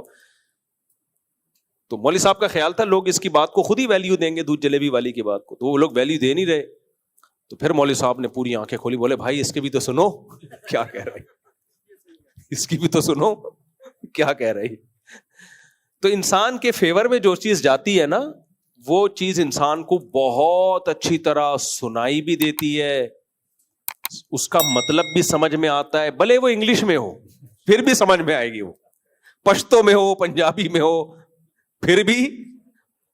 تو انسان جتنا بیڑا غرق انسان کا اپنی تعریف سن کے ہوتا ہے نا, اتنا کسی چیز سے بیڑا غرق نہیں ہوتا. اور جتنا اپنی برائیاں سن کے سنورتا ہے انسان, ان کو اپنی اصلاح کا موقع ملتا ہے, اتنا کسی چیز سے سدھرتا نہیں ہے. ہاں 2 چیزیں ہیں اس میں, اتنی برائیاں سنے کہ مایوس ہونے لگے پھر نقصان ہوتا ہے, تو اس میں اتنا حوصلہ ہونا چاہیے کہ مایوس نہ ہو, اور یہ فرق کر سکے کہ کون سی برائی ٹھیک ہے اور کون سی برائی ٹھیک نہیں ہے. یہ اس میں تجزیے کی صلاحیت ہونی چاہیے, کیونکہ بعض دفعہ جو برائی نہیں ہوتی وہ بھی آپ سنتے رہو گے تو پھر مایوسی کی طرف جانے لگتا ہے, پھر اس میں موٹیویشن نہیں ملتی. اور تعریف سن کے اگر اس میں اتنا حوصلہ ہے, ظرف بڑا ہے کہ وہ یہ دیکھے کون سی تعریف درست ہے اور کون سی درست نہیں ہے, یہ فرق کرنا جانتا ہو. نمبر 2, وہ تعریف سن کے چوڑے میں نہ آ جائے, بلکہ وہ یہ سمجھے بھائی یہ گاڈ گفٹڈ ہے, اس میں میرا کمال نہیں ہے, یہ بھیک میں ملی ہے مجھے خدا کی طرف سے, تو اس میں نے اور تواضع کرنی ہے, اور اللہ کا شکر ادا کرنا ہے, اور زیادہ متواضع بننا ہے. جب ایک نعمت اللہ نے مجھے دی ہے, دیکھو ہمارے نبی صلی اللہ علیہ وسلم کی اگلی پچھلی سب خطائیں اللہ نے معاف کر دی اور قرآن میں نازل بھی کر دیا. ہمیں اگر کوئی آ کے کہے کہ آپ کی اگلی پچھلی ساری خطائیں معاف اور آپ کنفرم جنتی ہو, تو میرا خیال ہے ہم سے بڑا بدماش پھر دنیا میں کوئی نہیں ہوگا. پھر ہم سب کچھ کریں گے, 27ویں میں آ کے بخشوائیں گے اپنے آپ کو, ٹھیک ہے نا, سب کچھ کریں گے. لیکن سید الانبیاء صلی اللہ علیہ وسلم کو خوشخبری سنائی گئی, لیغفر لک اللہ ما تقدم من ذنبک وما تأخر. اس کے بعد آپ کی تہجد میں اور اضافہ ہو گیا, آپ نے اتنی لمبی لمبی تہجد پڑھی آپ کے پاؤں میں ورم آ جاتے تھے. سیدہ عائشہ فرماتی ہیں میں نے کہا کہ آپ اتنی عبادت کیوں کرتے ہیں, آپ کی تو اللہ نے سب بخش دیا ہے. فرمایا افلا اکون عبدا شکورا, تو کیا میں اللہ کا شکر گزار نہ بنوں. اس کے تواضع کا تقاضا ہے کہ میرا رب اتنا مہربان ہے تو مجھے تو اور اس کی عبادت کرنی چاہیے. یہ جذبہ جس کے اندر آ گیا کہ اگر لوگ آپ کی تعریف کریں تو ایک تو یہ کہ آپ کو یہ پتا ہو کہ یہ تعریف غلط ہے یا صحیح ہے. بعض چیزیں ہوتی نہیں ہیں آپ میں, لوگ بتا رہے ہوتے ہو آپ تو بڑے بہادر ہو, حالانکہ آپ چھپکلی اور چوہے سے ڈرتے ہو. آپ فرض کرنے لگتے ہو میں کیا ہوں, بہت بہادر ہوں. لوگ کہتے ہیں آپ بڑے سخی ہو, حالانکہ آپ بیوی کے واجب حقوق بھی ادا نہیں کر رہے ہوتے. ایک دفعہ دوست کو چائے پلا دی ہوتی ہے, لوگ کہہ دیے تو سخی, تو آپ اس وہم میں آ گئے ہوتے میں واقعی کیا ہوں, سخی ہوں. تب بیگم نے ایک دن بول دیا کہ آپ کبھی کچھ خرید کے نہیں دیا, تو آپ کو غصہ آتا ہے کہ مجھے تو دنیا سخی کہتی ہے اور یہ سسرال دیکھو. تو سوال دیکھو بھائی, دنیا کے کہنے سے آپ کو خوش فہمی ہو گئی ہے, آپ غلط فہمی میں مبتلا ہو گئے, آپ ہو نہیں. دوست کہہ دیتے ہیں آپ کے اخلاق بہت اچھے ہیں, ایک دن بیگم نے کہہ دیا کہ آپ کے تو اخلاق اچھے نہیں, تمیز سے بات نہیں کرتے, آپ کا میٹر کیا ہو گیا, شارٹ. یار میرے تو دوست کہتے ہیں میرے اخلاق اچھے ہیں, اور یہ دیکھو بھائی دوستوں کا معاملہ اور ہوتا ہے, ان سے کتنی دیر ملاقات ہوتی ہے, اصل کہاں کے ہیں.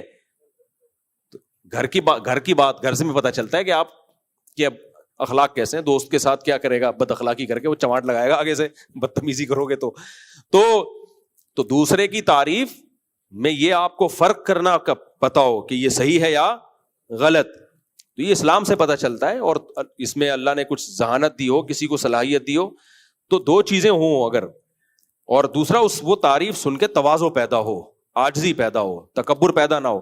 دیکھو دو چیزیں ہوتی ہیں, جن بیان لمبے سے لمبا ہوتا چلا جا رہا ہے, سمیٹتا ہوں اس کو میں. دو چیزوں میں فرق کرنا بڑا مشکل ہوتا ہے. ایک ہے احساس کمتری اور ایک ہے تواضع. ہمارے ہاں تصور یہ ہے کہ آپ کے اندر اگر کوئی خوبی ہے تو آپ سمجھیں کہ نہیں ہے.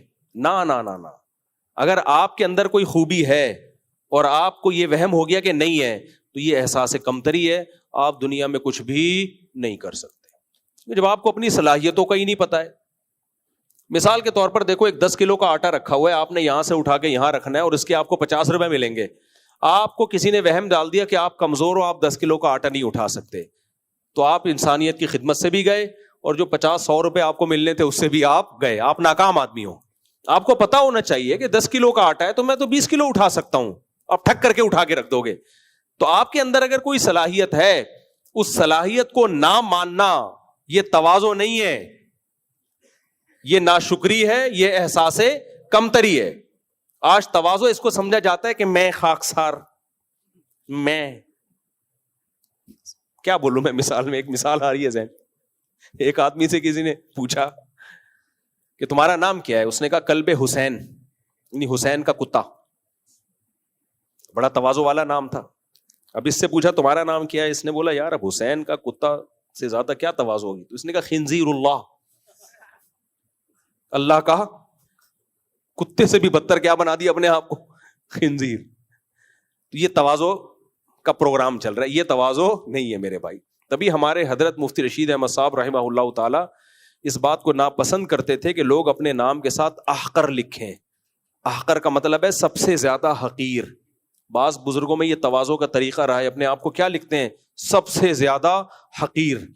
حضرت فرماتے تھے نہیں, اللہ نے انسان کو اشرف بنایا ہے, سب سے زیادہ عزت والا. تو احقر اپنے حضرت نہیں لکھتے تھے, بندہ لکھتے تھے. جو لکھتے ہیں ان پہ کوئی اعتراض نہیں ہے, ہر ایک کا اپنا ایک ذوق ہوتا ہے. تو بندہ لکھتے تھے, بندہ رشید احمد, ایسے. حقر نہیں لکھتے تھے. کہ میں کیوں اپنے آپ کو حقیر کیوں کہوں بھائی, میں اللہ نے ہمیں حقیر تھوڑی بنایا ہے, اللہ نے ہمیں انسان بنایا ہے. انسان اس کائنات میں سب سے زیادہ معزز ہے. تو اپنی صلاحیتوں کا اعتراف کرنا یہ تکبر نہیں ہے, بلکہ یہ تو شکر کا تقاضا ہے کہ جو نعمت اللہ نے آپ کو دی ہے اس نعمت کی آپ قدر کریں. میں آپ کو بتاؤں, ہمارے ساتھ اسکول میں ٹیچر کی کبھی برائی نہیں کرنی چاہیے, لیکن اسکول میں ہمارے ساتھ ایسا ہوا کہ اگر اس وقت کچھ ٹیچر ہماری حوصلہ افزائی کرتے تو بہت زیادہ فائدہ ہو جاتا ہمیں. بعض دفعہ بچے میں ذہانت ہوتی ہے, کوئی بتانے والا نہیں ہوتا, کوئی موٹیویٹ کرنے والا نہیں ہوتا, اس کے اندر صلاحیت ہوتی ہے, وہ سمجھتا ہے, اس کو وہم ہو جاتا ہے کہ میں کسی کام کا نہیں ہوں. گھر میں ایسے صلواتیں نہیں سن رہی ہوتی بچوں کو, تو کسی کام کا نہیں ہے, تو مائیں بھی ایسے تانے دے دے کے نا اس کے دماغ میں یہ سافٹ ویئر ڈال دیتی ہیں کہ دنیا کا سب سے ناکام انسان کون ہے, میں ہوں, اور میں دنیا میں پٹنے کے لیے اور تانے سننے کے لیے پیدا ہوا ہوں. تو اب وہ کچھ بھی نہیں کر سکتا, اس کی ساری صلاحیتیں برباد. تو اس لیے اگر کسی کوئی اپنی تعریف سنے اور اس کے اندر وہ چیز ہو تو وہ ٹھیک ہے, مان لینا چاہیے, لیکن اس میں اترانا نہیں. بھائی یہ کس نے دی ہے, یہ بھیک دی ہے, کس کی طرف سے ملی ہے, اللہ کی طرف سے. تو اللہ اس نعمت کو صحیح استعمال کرنے کی توفیق دے. بعض لوگوں کو آپ نے دیکھا ہوگا, وہ کیا کرتے ہیں, جب ان کے سامنے ان کی تعریف کی جائے نا کسی چیز کی, کہتے ہیں ارے نہیں نہیں ہمارا, ہم تو نہیں نہیں نہیں, حالانکہ اندر اندر سے لڈو پھوٹ رہے ہوتے ہیں ان کے دل میں, لڈو پھوٹ رہے ہوتے ہیں کہ تھوڑا اور بول یار, میں نہیں بولوں گا لیکن تو نے کیا بولنا ہے, ہاں ہاں ہاں. جیسے ایک کمزور آدمی کی لڑائی ہو گئی نا کسی سے, تو لوگوں نے اس کو پکڑ لیا, تو یہ کہتا ہے چھوڑو مجھے, آہستہ سے کہہ رہے چھوڑنا نہیں مارے گا بہت, دونوں کو پکڑ کے رکھو. تو جب کوئی منہ پہ تعریف کر رہا ہو اور آپ کہنے نہیں نہیں نہیں نہیں نہیں, تو یہ ڈرامے بازی ہے. ہاں اگر وہ تعریف نہیں ہے تو آپ بتا دو بھائی ایسا نہیں ہے, اور اگر واقعی 100% ہے بولو بھائی دعا کرو اللہ شکر کی توفیق دے. تو احساس کمتری بھی نہیں پیدا کرنا اور تکبر بھی نہیں ہونا چاہیے. تو بھیک میں ملی ہے. تو میں جلدی سے بات کو سمیٹ کے ختم کرتا ہوں جہاں سے بات میں نے لے کے شروع کی تھی کہ انسان کو دھوکا ہوتا ہے جب کوئی آپ کی تعریف کرتا ہے تو جو چیز آپ میں نہیں ہوتی آپ سمجھنے لگتے ہو کہ شاید یہ مجھ میں ہے. سب سے زیادہ دھوکا اس چیز سے ہوتا ہے انسان کو. تو اس میں پھر انسان اپنی اوقات بولو بھول جاتا ہے. تو ایسے میں بگڑنے کے چانسز زیادہ ہوتے ہیں. تو جو مشہور لوگ ہوتے ہیں ان کے بگڑنے کے چانسز اس لیے ہوتے ہیں ان کے ہاتھ چومنے والے بہت, ان کے ساتھ سیلفیاں لینے والے بہت. تو میرے ساتھ جب کہ سیلفیاں لے رہے ہوتے ہیں نا بڑے بڑے لوگ آ کے اور ہاتھ چوم رہے ہیں, ہاں حضرت, تو میں اپنے بارے میں سوچتا ہوں بیٹا اپنی اوقات نہ بھول جانا. صحیح ہے نا, اوقات بولو نہ بھول جانا. تو اس میں پھر یہ دعا مانگتے ہوئے مجھے بڑا مزہ آتا ہے, یہ دعا مانگتے, کیونکہ جس چیز کی انسان کو ضرورت محسوس ہو وہ مانگنے میں مزہ آتا ہے کہ نہیں آتا. تو انسان کی جو چاہت ہوتی ہے نا وہ دعا مانگنے میں اس کو بہت مزہ آتا ہے.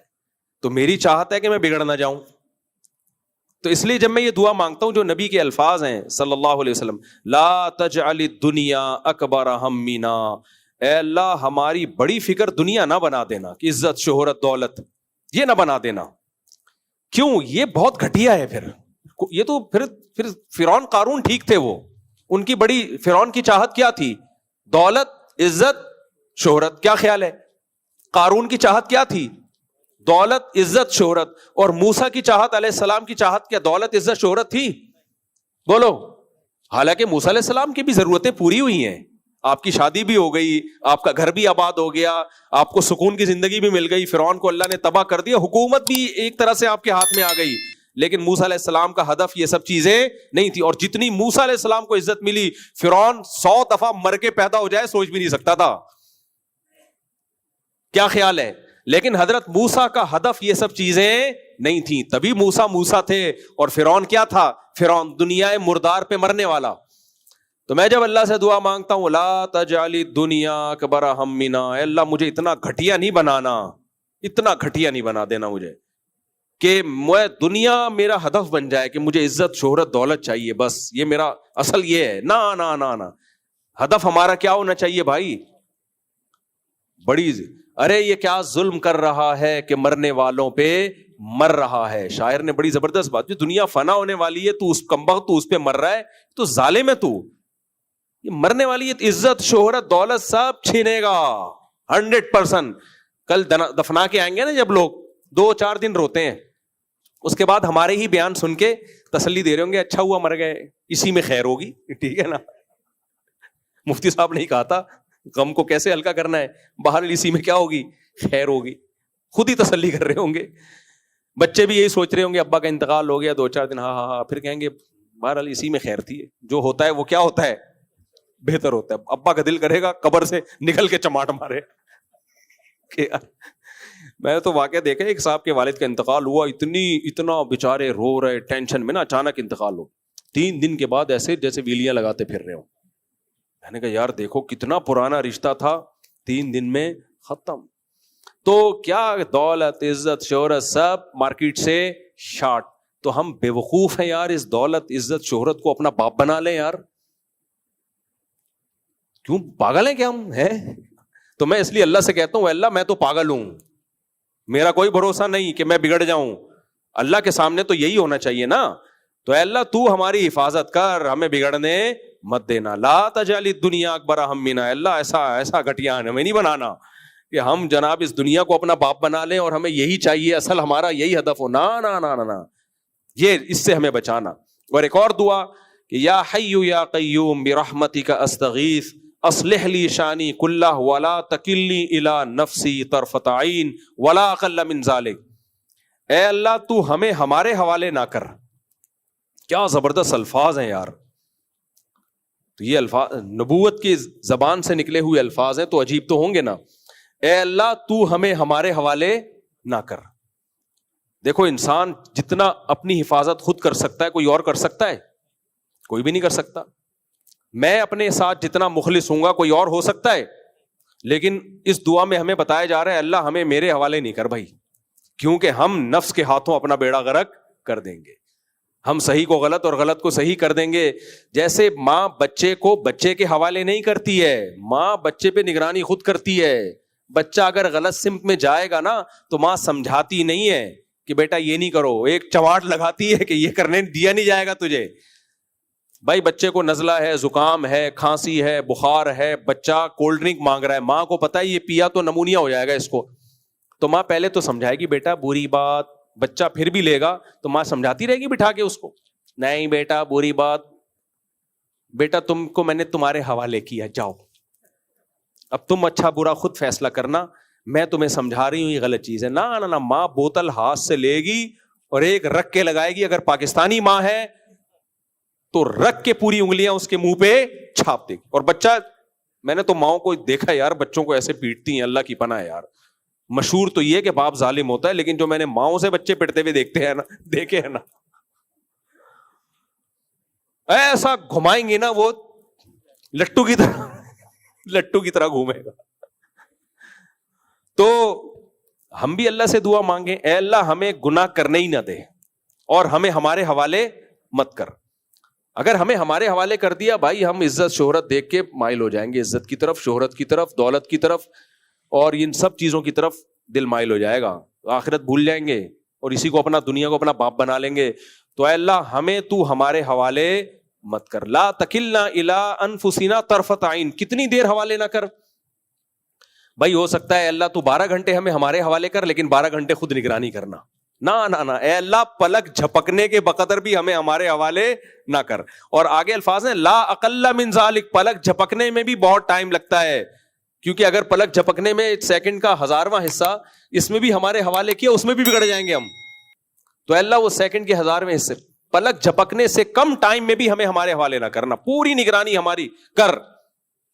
جس طرح بھی تو ہمیں سیدھے راستے پہ چلا ہمیں منظور ہے, بس ہمیں سیدھے راستے پہ چلنا ہے. خذ بنواسینا الی البر والتقوی, نہ چلے نا اللہ پیشانی سے پکڑ کے گھسیٹ کے چلا. تو ہمیں چلنا تو دیکھو خود ہی ہے, کوشش خود ہی کرنی ہے, لیکن جب دعا مانگی جائے گی تو پھر دعا تو بھائی بھکاریوں کی طرح مانگی جاتی ہے.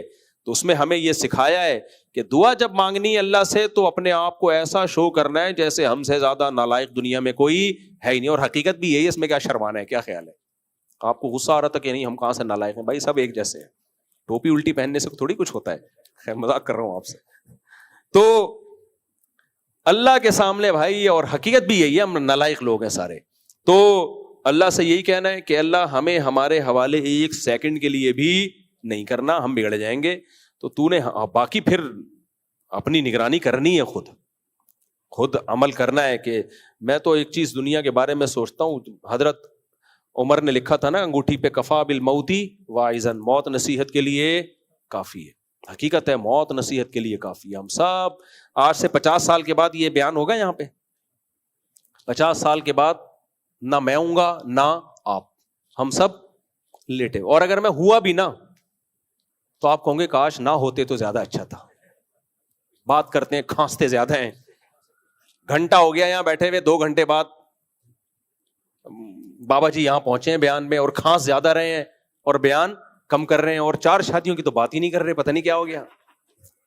100 سال میں کون بات کرے گا 4؟ کیا خیال, پتہ نہیں کیا ہو گیا. مفتی صاحب آپ 50 سال پہلے کے بیان سنو اور آج کے سنو, بہت فرق آ گیا. وہ مفتی رہے نہیں ہے. تو اتنی جلدی موت آتی ہے بھائی, کچھ پتا نہیں ہے کون کب نکل جائے پتلی گلی سے. تو یہ چیزیں سوچتے رہنا چاہیے تاکہ یہ دنیا کو ہم عذاب بنا کے اپنے اوپر مسلط نہ کریں. اور یہ جو کامیاب لوگوں کی ویڈیوز ہیں نا, اتنی دولت کما لی اور یہ کر لیا, ان سے کبھی متاثر ہونے کی ضرورت نہیں ہے. یہ قارون ہے جو خزانے لے کے گھومتا تھا, دنیا کو دکھاتا تھا, تو لوگوں نے کہا واہ اتنی دولت اتنی دولت. تو اہل علم نے کیا کہا, قرآن کہتا ہے وہی لکم, تباہ ہو جاؤ بھائی, اس پہ کیا مر رہے ہو, سب چھن جانے والی چیز ہے. تو نیک عمل کرو, اس کو فوکس کرو زیادہ. پھر دولت آ جائے تو نعمت ہے, اچھی بات ہے, نہیں آئے کوئی بات نہیں, انجوائے. غربت کو کیا, میرے پاس جب لوگ آتے رہے ٹینشن دور کرنے کے لیے, تو مجھے لگتا ہے مجھے جوتا نہ مار دے پکڑ کے. مجھے لگتا ہے کہ مجھے میں اس کو بتا رہا ہوتا ہوں نا, وہ سمجھتا ہے کہ جب یہ پریشان ہو گیا تو میں اس کو نسخہ بتاؤں گا پریشانی دور کرنے کا, میں اس کو طریقہ بتاؤں گا, یعنی اس کے جو چیز یہ چاہتا ہے اس کو مل جائے یہ بتاؤں گا میں اس کو. جیسے پیسے نہیں ہیں تو وہ اس کا خیال ہے مفتی صاحب ایک بزنس بتائیں گے جس سے نوٹ چھاپنے کی مشین بن جائے گا یہ, تو اس سے میری ٹینشن کیا ہو جائے گی پھر دور. رشتہ نہیں ہو رہا, عشق ہو گیا ہے, شادی نہیں ہو رہی, تو میں اس کو طریقہ بتاؤں گا اس طریقے سے ہو جائے گی. تو میں کوئی طریقہ نہیں بتاتا, میں اسے یہ بتاتا ہوں کہ نہیں ہو رہی, انجوائے کرو. ٹھیک ہے, کیا کرو, ٹینشن میں پیسے نہیں ہیں تو وہ آتا ہے اس امید پر کہ مفتی صاحب کے اتنے تجربے ہیں, تاجروں کے نمبر دیں گے اور یہ کریں گے اور وہ کریں گے, تو میں اس کو غربت میں انجوائے کرنے کے مشورے دینا شروع کر دیتا ہوں. تو بعض تو نیک ہوتے ہیں, سمجھ جاتے ہیں کہ یار خوش ہو کے جاتے ہیں, مفتی صاحب آپ نے ٹینشن کیا کر دی دور. تو ایسے ایسے نسخے بتاتا ہوں نا, آپ نہ کوئی مجھ پہ کوئی چڑھ دوڑو. تو وہ کہتے ہیں مفتی صاحب جب بے روزگار ہیں, مسئلہ بچوں کی فیسیں نہیں جا رہی, میں کہتا ہوں اسکول سے نکال لو, ٹینشن ختم. کیا کہہ رہے ہو مفتی صاحب, اسکول سے نکال لیں پھر کیا ہوگا, ٹماٹر بیچیں گے اور کیا ہوگا. کیا کہہ رہے ہو مفتی صاحب, ٹماٹر بیچیں گے, کیا ہو گیا بھائی, یہ ٹماٹر جو بیچتے ہیں یہ ٹماٹر گرنیڈ بیچ رہے ہیں یا کیا بیچ رہے ہیں, ٹماٹر ہی تو ہیں. تو وہ میں ایکسٹریم پہ لے جاتا ہوں اس کو نا, پھر کیا ہوگا, پھر کیا ہوگا, پھر کیا ہوگا, پھر کیا ہوگا, تو پھر میں اس کو ایک لطیفہ سناتا ہوں, آخر میں اینڈ ہوتا ہے وہ لطیفہ. میں کہتا ہوں بھائی تیرے دل میں دنیا کی محبت ہے, تو اگر سونے کے ڈلیاں بھی بیچے گا نا تو سکون میں. حقیقت ہے, جو دنیا کو مسافر خانہ نہیں سمجھتا نا, وہ پاکستان کا صدر بن کے بھی ٹینشن میں ہی رہے گا, ٹینشن لے گا بھی, ٹینشن دے گا بھی. وہ تو دنیا کو مسافر خانہ سمجھے تو خوشی تو اس کی زندگی میں ہے, ٹماٹر بیچ کے بھی خوش ہے, اور دولت آئے گی تو اور خوش ہو جائے گا وہ. دنیا نعمت انہی لوگوں کے لیے جو دنیا کو مسافر خانہ سمجھتے ہیں, خوشی صرف انہی کے نصیب میں ہوتی ہے. جو نہیں سمجھتے میرے بھائی, ان کی ساری ضرورتیں بھی پوری ہو جائیں وہ کم بخت خوش پھر بھی نہیں رہ سکتے. ان پر ایسی نحوست اللہ نے مسلط کی ہے, وہ دولت کے انبار بھی ہو جائیں گے نا, وہ کم بخت خوش نہیں ہوگا. تو کہاں سے کہاں بات چلے گی, بس وہ ایک لطیفہ سنا دوں, بہت دفعہ سنا چکا ہوں, ایک اینڈ اچھا ہو جائے نا تاکہ بیان کا. وہ ایک آدمی تھا نا جو ٹینشن نہیں لیتے, ان کی مثال دے رہا ہوں. وہ ایک نوجوان نا سمندر کے کنارے پڑا ہوتا تھا, بنیان پہن کے لیٹا ہوا ہے. کوئی بزرگ آئے, کہنے لگے بیٹا کچھ پڑھ کیوں نہیں لیتے. کہتا ہے پھر کیا ہوگا, اچھا سگریٹ بھی پی رہا ہے, دھواں ناک سے بھی نکال رہا ہے, منہ سے بھی نکال رہا ہے, بیٹا کچھ پڑھ کیوں نہیں لیتے. انکل پڑھنے کے بعد کیا ہوگا, میں میٹرک کرنا, کتنے سال میں, 10 سال میں. انکل 10 سال میں میٹرک کیا, پھر کیا ہوگا. کہتے ہیں پھر 2 سال کرنا, انٹر ہو جائے گا. پھر کیا, پھر BA کر لینا. پھر کیا, پھر جی ماسٹرز کر لینا. پھر کیا, پھر جی یہ کر لینا, وہ کر لینا. 18-20 سال نکال دیے اس کے نا. انکل پھر کیا ہوگا, بیٹا پھر اچھی جاب ملے گی. انکل پھر کیا ہوگا, جاب ملے گی تو پھر شادی ہو جائے گی اچھی جگہ. انکل پھر کیا ہوگا, پھر بیٹا اولاد ہوگی تمہاری. پھر کیا ہوگا, بڑا گھر بنانا. پھر کیا ہوگا, لائف کو انجوائے کرنا. تو کہہ رہے ابھی کیا کر رہا ہوں میں, ابھی کیا کر رہا ہوں. انکل آپ جو طریقہ بتا رہے ہو نا, اس کو تو پتہ نہیں کتنا ٹائم لگے اور انجوائے ہو کہ نہ ہو, ہر مرحلے پر رکاوٹ نہیں. ابھی کیا ہے, فری پھوکٹ کا انجوائے. تو یہ غلط تھا, یہ ایسا نہیں کہ آپ بھی اسی طرح انجوائے کرنا شروع کر دیں. تو لیکن اتنی بات ضرور ہے کہ پریشانیاں دور کرنا, آپ کی حاجتیں پوری کرنا, یہ اللہ کے ہاتھ میں ہے, یہ آپ کے کہنے سے نہیں ہوگا. ہاں ٹینشن مسلط کرنا, اس کا اللہ نے آپ کو اختیار دیا ہے. دنیا کو مسافر خانہ سمجھنا شروع کر دو بھائی, تو غموں میں بھی خوشیاں. اور اگر مسافر خانہ نہیں سمجھتے تو خوشیوں میں بھی کیا غم. تو وہ دعاؤں کی کتاب لازمی خریدیں, صحیح ہے نا, اس میں بہت زبردست دعائیں ہیں. اس سے یہ پتا چلے گا کہ ہمیں مانگنا کیا ہے بھائی. تو آہستہ آہستہ دماغ بدلنا شروع ہو جائے گا کہ ہم جن چیزوں کو فوکس کر رہے ہیں وہ بھی ہیں, لیکن وہ دوسرے درجے میں ہیں. کہیں شادی کرنا چاہتے ہو تو دعائیں مانگ لو, لائیں دے دیں سوال. اچھا بھائی, کسی نے پوچھا ہے پیٹ کے مرض کی وجہ سے وضو بہت جلد ٹوٹ جاتا ہے, جس کی وجہ سے فرض, جماعت, تراویح, جنازہ اور عید کی نماز میں تکلیف ہوتی ہے, تو اس صورت میں کیا حکم ہے؟ اگر بار بار وضو ٹوٹ رہا ہے تو معذور کا حکم کیا ہے؟ میں نے اس پہ ایک کلپ ریکارڈ کروایا ہوا ہے کہ جس کو پیشاب کے قطروں کی بیماری ہو وضو کیسے کرے. تو گیس کی بیماری کا بھی وہی ہے جو پیشاب کے قطروں کی بیماری کا ہے. تو آپ YouTube پہ سرچ کریں, نکل آئے گا انشاءاللہ, ٹھیک ہے نا. اس میں جو معذور ہوتا ہے پھر اس کے لیے ایک وضو کافی ہوتا ہے.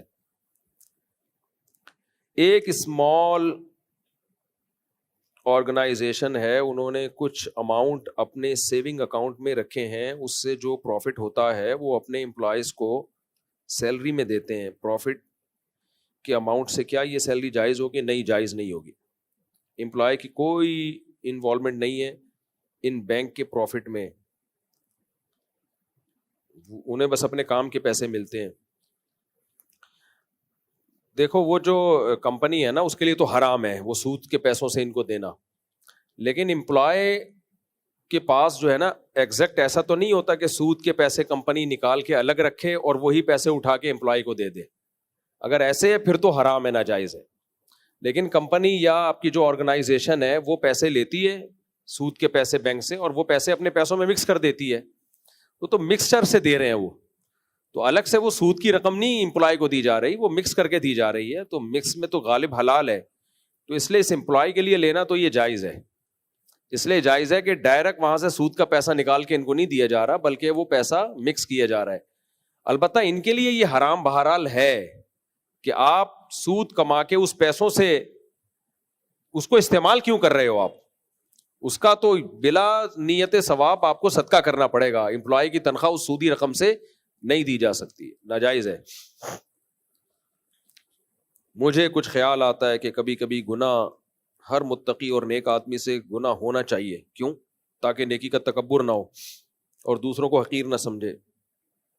یہ بالکل غلط خیال آتا ہے بھائی. جیسے دوسروں کو حقیر سمجھنا گناہ ہے ایسے ہی گناہ کرنا بھی تو گناہ ہے نا. تو گناہ سمجھ کے اپنے آپ کو حقیر سمجھنا، تو ایسے حقیر سمجھنے کا کیا فائدہ ہو گیا کہ آپ گناہ تو کر لیا نا آپ نے، تو اس کے چترول تو لگیں گے آپ کو. ہاں حقیر سمجھنے کا ثواب مل جائے گا، بلکہ وہ بھی نہیں ثواب ملے گا. حقیر کیوں سمجھ رہے ہو اپنے آپ کو؟ تو نیکی کر کے بھی حقیر سمجھ سکتا ہے انسان. حقیر اس سینس میں کہ تکبر پیدا نہ ہو، یہ والا حقیر ویسے سمجھنا نہیں چاہیے اپنے آپ کو. نیکی کر کے آپ یہ دعا مانگو، اے اللہ مجھے نیکی کی توفیق دے اور اس نیکی پہ تکبر سے بچا، بلکہ میں یہ سمجھوں کہ یہ نیکی اللہ کی توفیق سے ہوئی ہے، میرا کمال نہیں ہے. تو اللہ نے مجھے توفیق دی، اسباب پیدا کر دیے تو ہو گئی، وہ نہیں ہوتا تو نہیں ہوتی ہے. تو یہ کر کے بھی تواضع پیدا ہو سکتی ہے. گناہ نہیں کبھی مانگنا چاہیے، گناہ بہت خطرناک چیز ہے. ایک دفعہ جو گناہ کر لیتا ہے نا پھر وہ پڑا رہتا ہے، اس میں بہت بڑا عذاب ہے، اس سے تو دور بھاگو. ایک مشہور اہل حدیث عالم سے سوال کیا گیا کہ رفع الیدین کے بغیر نماز ہو جاتی ہے؟ کہا کہ ایسے شخص کی نماز ناقص ہے، اللہ کی مرضی ہے کہ اسے خلاف سنت نماز قبول کرے یا نہیں کرے، ہم کیا کریں؟ ہمارے نزدیک رفع الیدین نہ کرنا سنت ہے. جب مسئلہ اختلافی ہوتا ہے تو جس کی جو رائے ہوتی ہے اللہ اس کو اسی رائے پہ پورا اجر دیتے ہیں. دیکھو نبی صلی اللہ علیہ وسلم نے بنو قریظہ کی طرف صحابہ کے لشکر کو بھیجا، ایک جماعت کو بھیجا، اور کہا کہ بخاری مسلم کی حدیث ہے، یہ کہا کہ راستے میں کسی نے عصر کی نماز نہیں پڑھنی ہے. تو اب راستے میں عصر قضا ہونے لگی، اب صحابہ کی رائے میں اختلاف ہو گیا. ایک نے کہا کہ بھائی نبی نے حکم دیا نہیں پڑھنی تو اٹ مینس نہیں پڑھنی، قضا کرنی ہے. دوسرے نے جماعت نے کہا کہ بھائی نبی نے جو حکم دیا تھا کہ نہیں پڑھنی تو نبی کا مقصد یہ نہیں تھا. آپ کوئی عالم الغیب تو ہے نہیں، آپ کا خیال تھا کہ نماز مقام پہ پہنچ کے ہم پڑھ لیں گے، یہ تو قضا ہو رہی ہے، اب قضا کیسے کریں ہم؟ قرآن نے حکم دیا نماز کو قضا ہونے سے بچانا ہے. تو دونوں جماعتوں میں اختلاف ہوا، تو جس کا خیال تھا پڑھنی چاہیے پڑھ لی، جس کا خیال تھا نہیں پڑھنی چاہیے نہیں پڑھی. دونوں کا مقصد کیا تھا؟ نبی کو فالو کرنا. دونوں کی رائے ایک دوسرے کے بالکل اپوزٹ تھی. ایک کی رائے میں پڑھنا فرض تھا، دوسرے کی رائے میں پڑھنا ناجائز تھا. اور مسئلہ رفع الیدین کا اختلاف نہیں، نماز کا اختلاف ہوا اس سے بڑا، کہ نماز پڑھنی ہے کہ نہیں پڑھنی. اور نماز میں بھی عصر کی نماز جس کی ویلیو سب سے زیادہ ہے، اور اس کے طریقے میں اختلاف نہیں ہو رہا کہ 3 رکعتیں پڑھنی ہے 4 پڑھنی بھی ہے کہ نہیں پڑھنی ہے. اس سے بڑا اختلاف اسلام میں ہو نہیں سکتا. لیکن پھر بھی نبی نے کسی فریق پر ملامت نہیں کی. کیوں؟ نبی کی منشا کیا ہے اور نبی کی اس موقع پہ سنت کیا ہے، اس کو سمجھنے میں اختلاف ہوا ہے. تو اہل حدیث حضرات دیکھتے ہیں رفع الیدین کی حدیثوں کی کثرت کو، کہ بخاری مسلم کی حدیثیں اور نبی سے یہ صحیح سند سے ثابت ہے کہ آپ نے رفع الیدین کیا ہے رکوع میں جاتے ہوئے، رکوع سے اٹھتے ہوئے، لہذا وہ اس عمل کو سنت قرار دیتے ہیں. احناف نے اس میں فوکس کیا ہے اس بات کو کہ کیا آخری عمل نبی صلی اللہ علیہ وسلم کا رکوع میں جاتے ہوئے رکوع سے اٹھتے ہوئے رفع الیدین کا تھا یا نہیں تھا. تو اس کے بہت سارے قرائن ہیں، ان قرائن سے پتہ چلتا ہے کہ آخر میں آپ صلی اللہ علیہ وسلم نے یہ عمل ترک کر دیا تھا.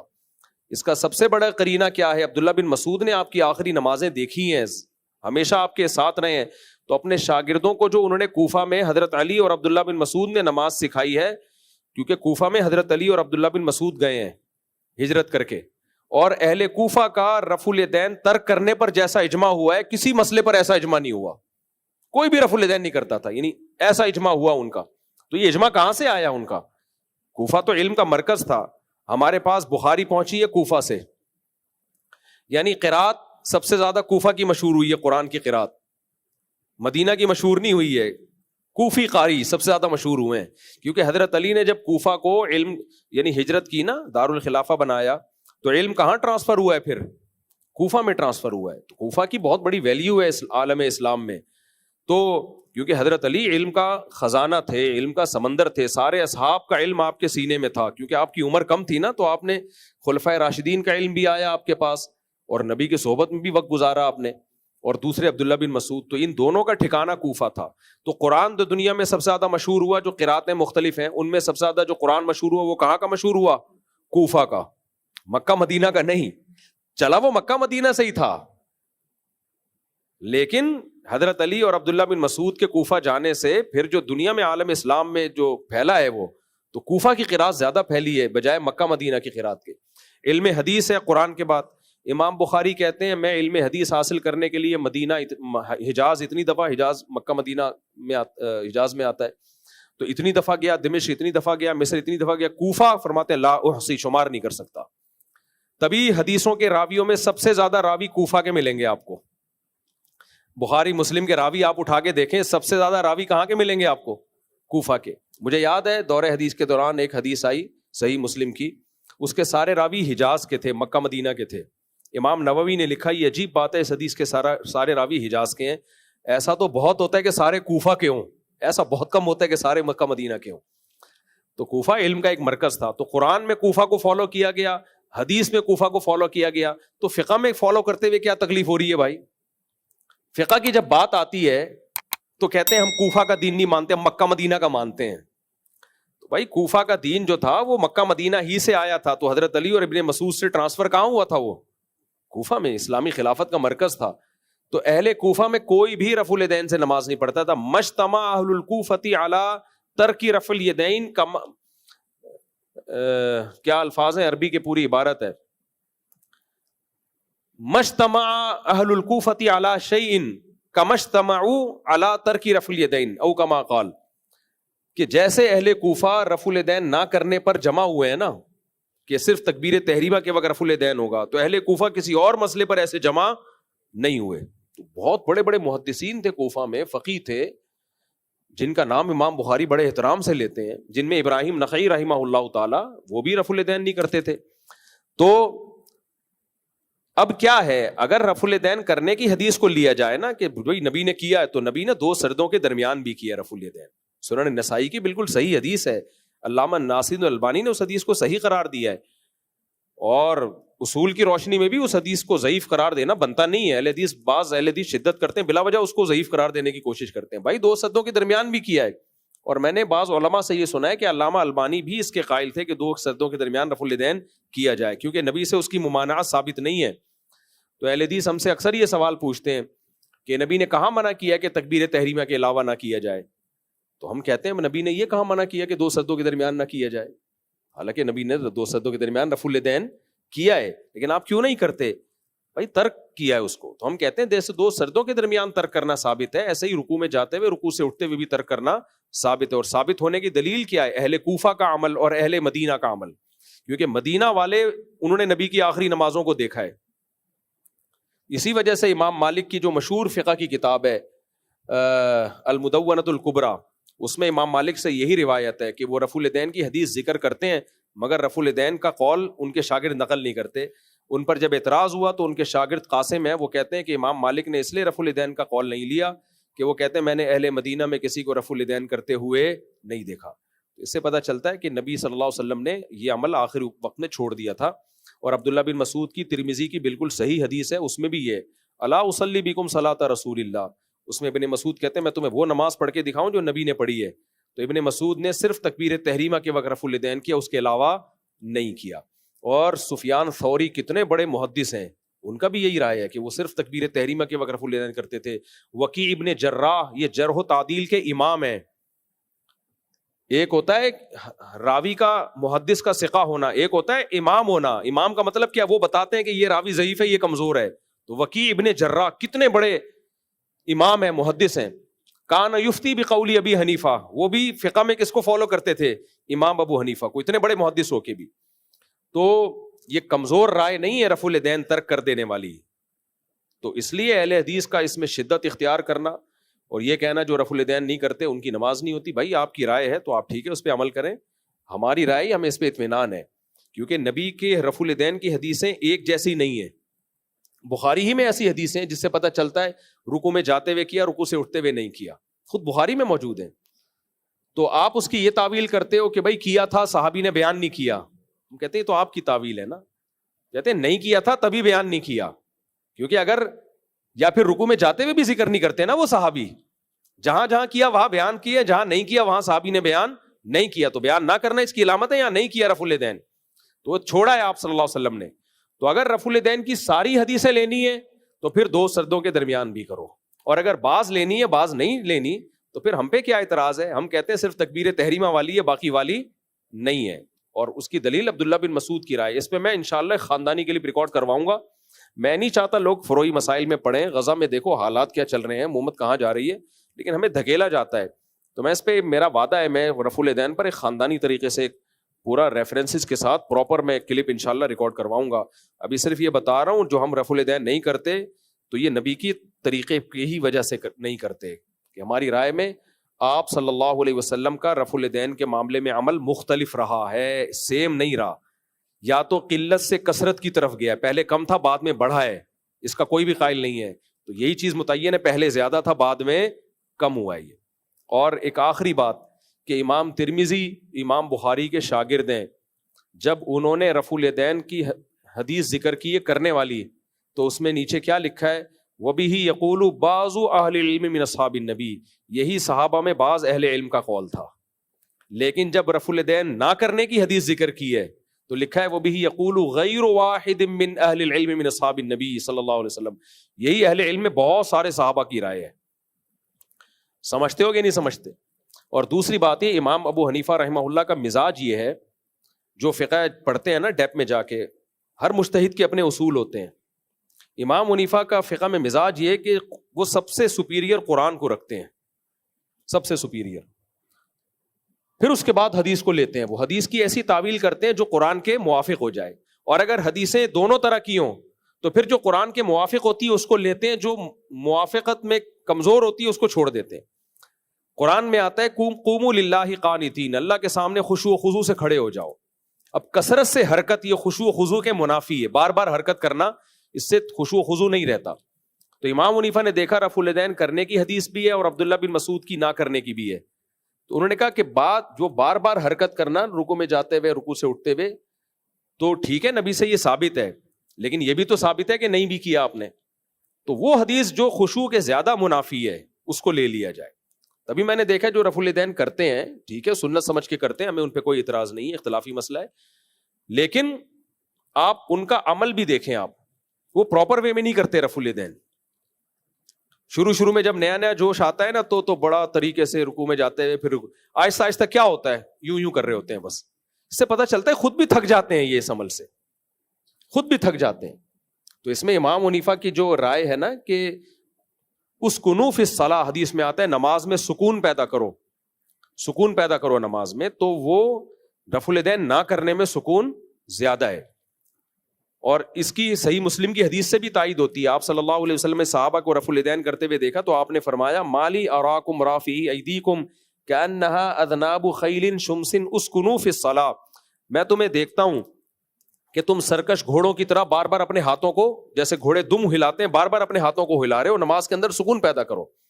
اب اہل حدیث حضرات اس کا جواب یہ دیتے ہیں کہ یہ تو سلام کے وقت ہاتھ اٹھایا تھا, اس پہ نبی نے ایسا کہا ہے کہ سرکش گھوڑوں کی طرح کہ تم دمیں ہلا رہے ہو, تو سلام کے وقت ہاتھ اٹھانے سے منع کیا.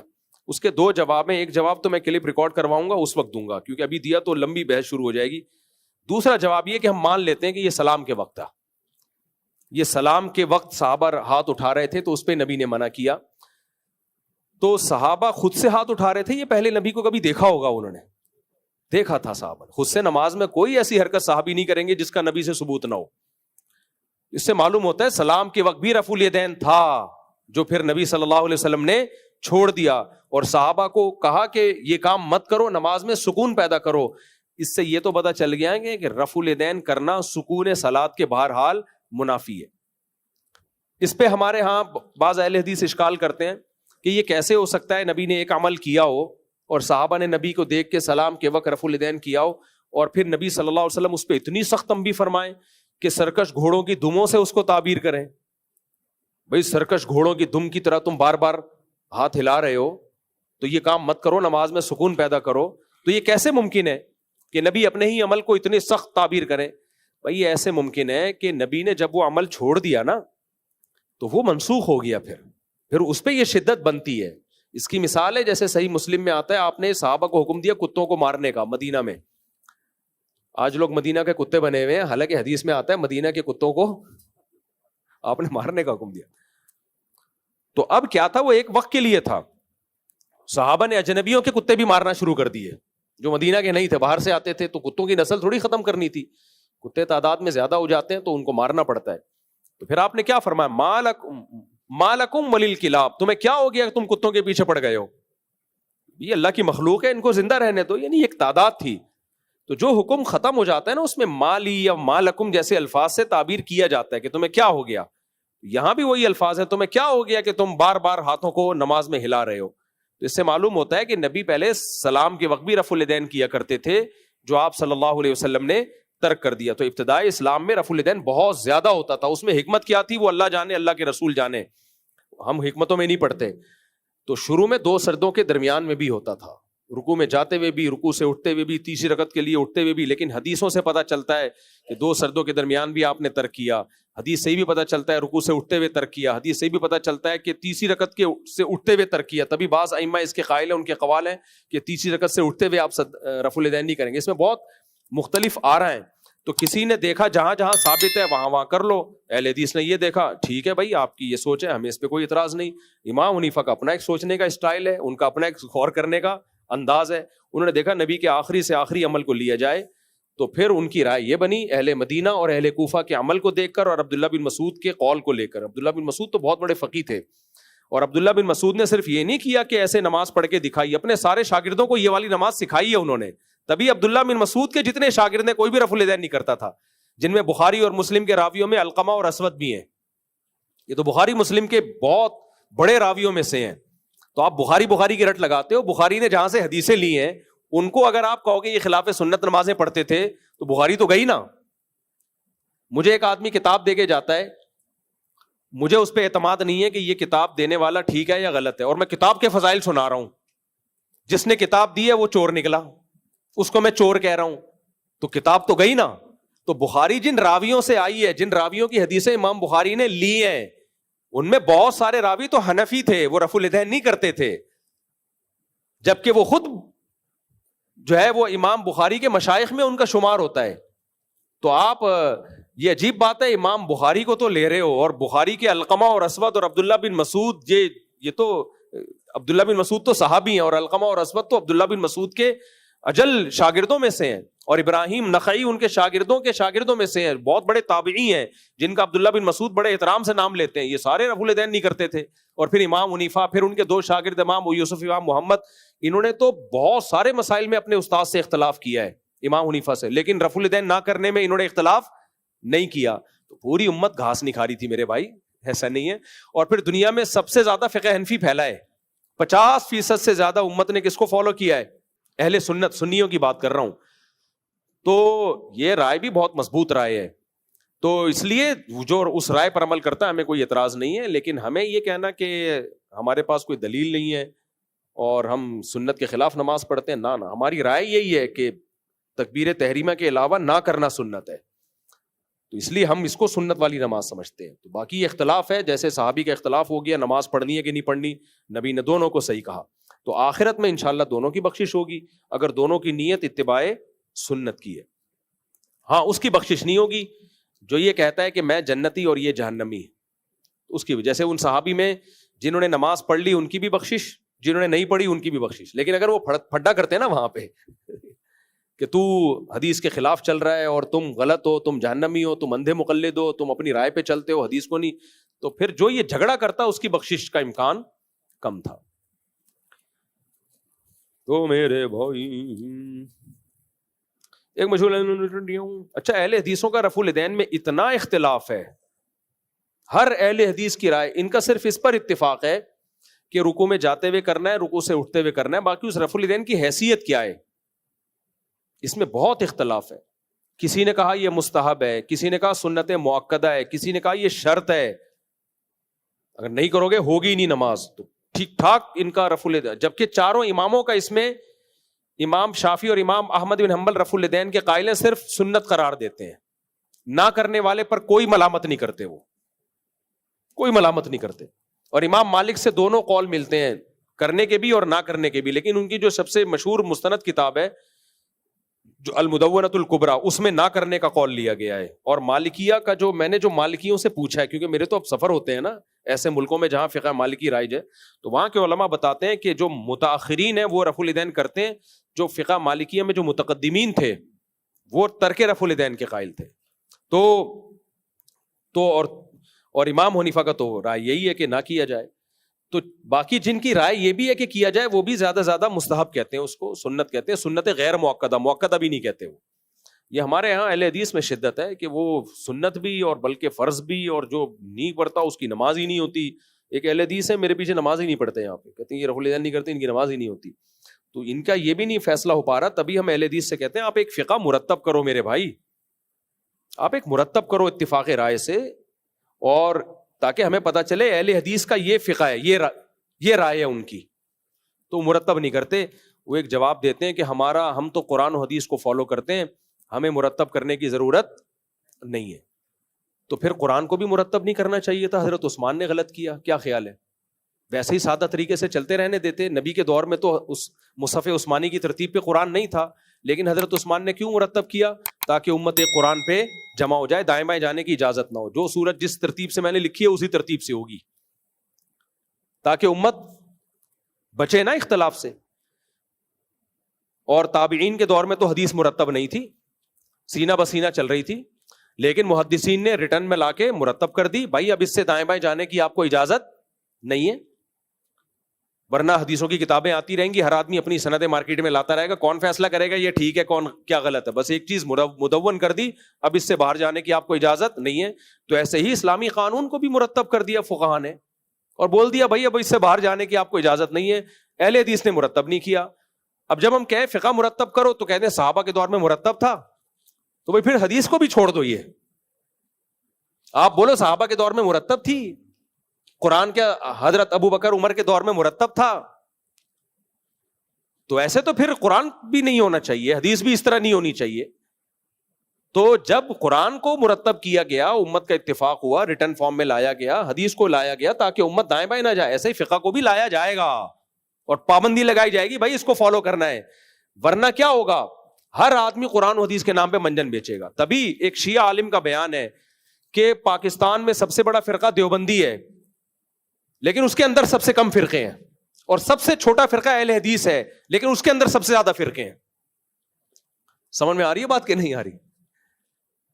سب سے بڑا فرقہ دیوبندیوں کا ہے, اور اس کے اندر فرقے دو ہیں, حیاتی مماتی, اور وہ بھی بہت کم اختلاف ہے, وہ بھی 2-4 لوگ ہیں جو پھڈے باز ہیں, ان کو ہٹا دو تو وہ لڑائی بھی ختم ہو جائے گی. سب سے زیادہ یہ ہے, اور سب سے چھوٹا فرقہ اہل حدیث ہیں, لیکن ان کے اندر سب سے زیادہ فرقیاں ہیں. وجہ کیا؟ مرتب نہیں ہے ایک چیز. ہمارا فقہ مرتب ہے. میں اگر کوئی مسئلہ بیان کروں گا آس مفتی طارق مسعود پہ, اگر وہ قرآن و حدیث کی اس ریسرچ کے خلاف ہوگا نا جو ریٹن فارم میں چلی آ رہی ہے, سارے حنفی مفتی مجھے پکڑیں گے, بولیں گے یہ کہاں سے نکالا ہے آپ نے. میں کہوں قرآن و حدیث سے, وہ کہیں گے آپ مجتہد ہو, جو فقہا نے نکالا ہے, جو اصول اور ضابطے بیان کیے ہیں اس کے حساب سے آپ بتاؤ, آپ اپنی رائے اپنے پاس رکھو, مزید مارکیٹ میں کوئی نیا فقہ لانے کی ضرورت نہیں ہے. جو ہے بس وہ بیان کرنا ہے. تبھی ہماری اب میرے جو کلپ جاتے ہیں پوری دنیا میں سنے جاتے ہیں, شاید کوئی ایک آدھ مسئلے پر کسی عالم کو اعتراض ہوتا ہو, ورنہ نہیں ہوتا. اہل حدیث یہ کام کرے مسائل بیان کرنے کا, 20 اہل حدیث اس کے خلاف ہو جائیں گے, کہے گا نہیں یہ قرآن حدیث یہ غلط ہے, وہ دوسرا کہ. تبھی دیکھو آپ ٹی وی میں ایک اہل حدیث عالم آتا ہے, 2 نہیں آ سکتے کبھی, جس دن دو اہل حدیث عالم بیٹھے نا, مجھے لا کے بٹھا دو, دیکھو ان کی آپس میں کتنا ہر عالم کی ہر مسئلے میں رائے دوسرے سے ڈفرینٹ ہوگی. یہ گراؤنڈ ریئلٹی ہے, یہ مشاہدے پر مبنی حقیقت ہے. یہ کوئی میں اہل حدیث کے بغض میں نہیں کہہ رہا. جتنا میں دیوبندیوں میں اہل حدیث کو فیور کرتا ہوں نا, اتنا کوئی نہیں کرتا.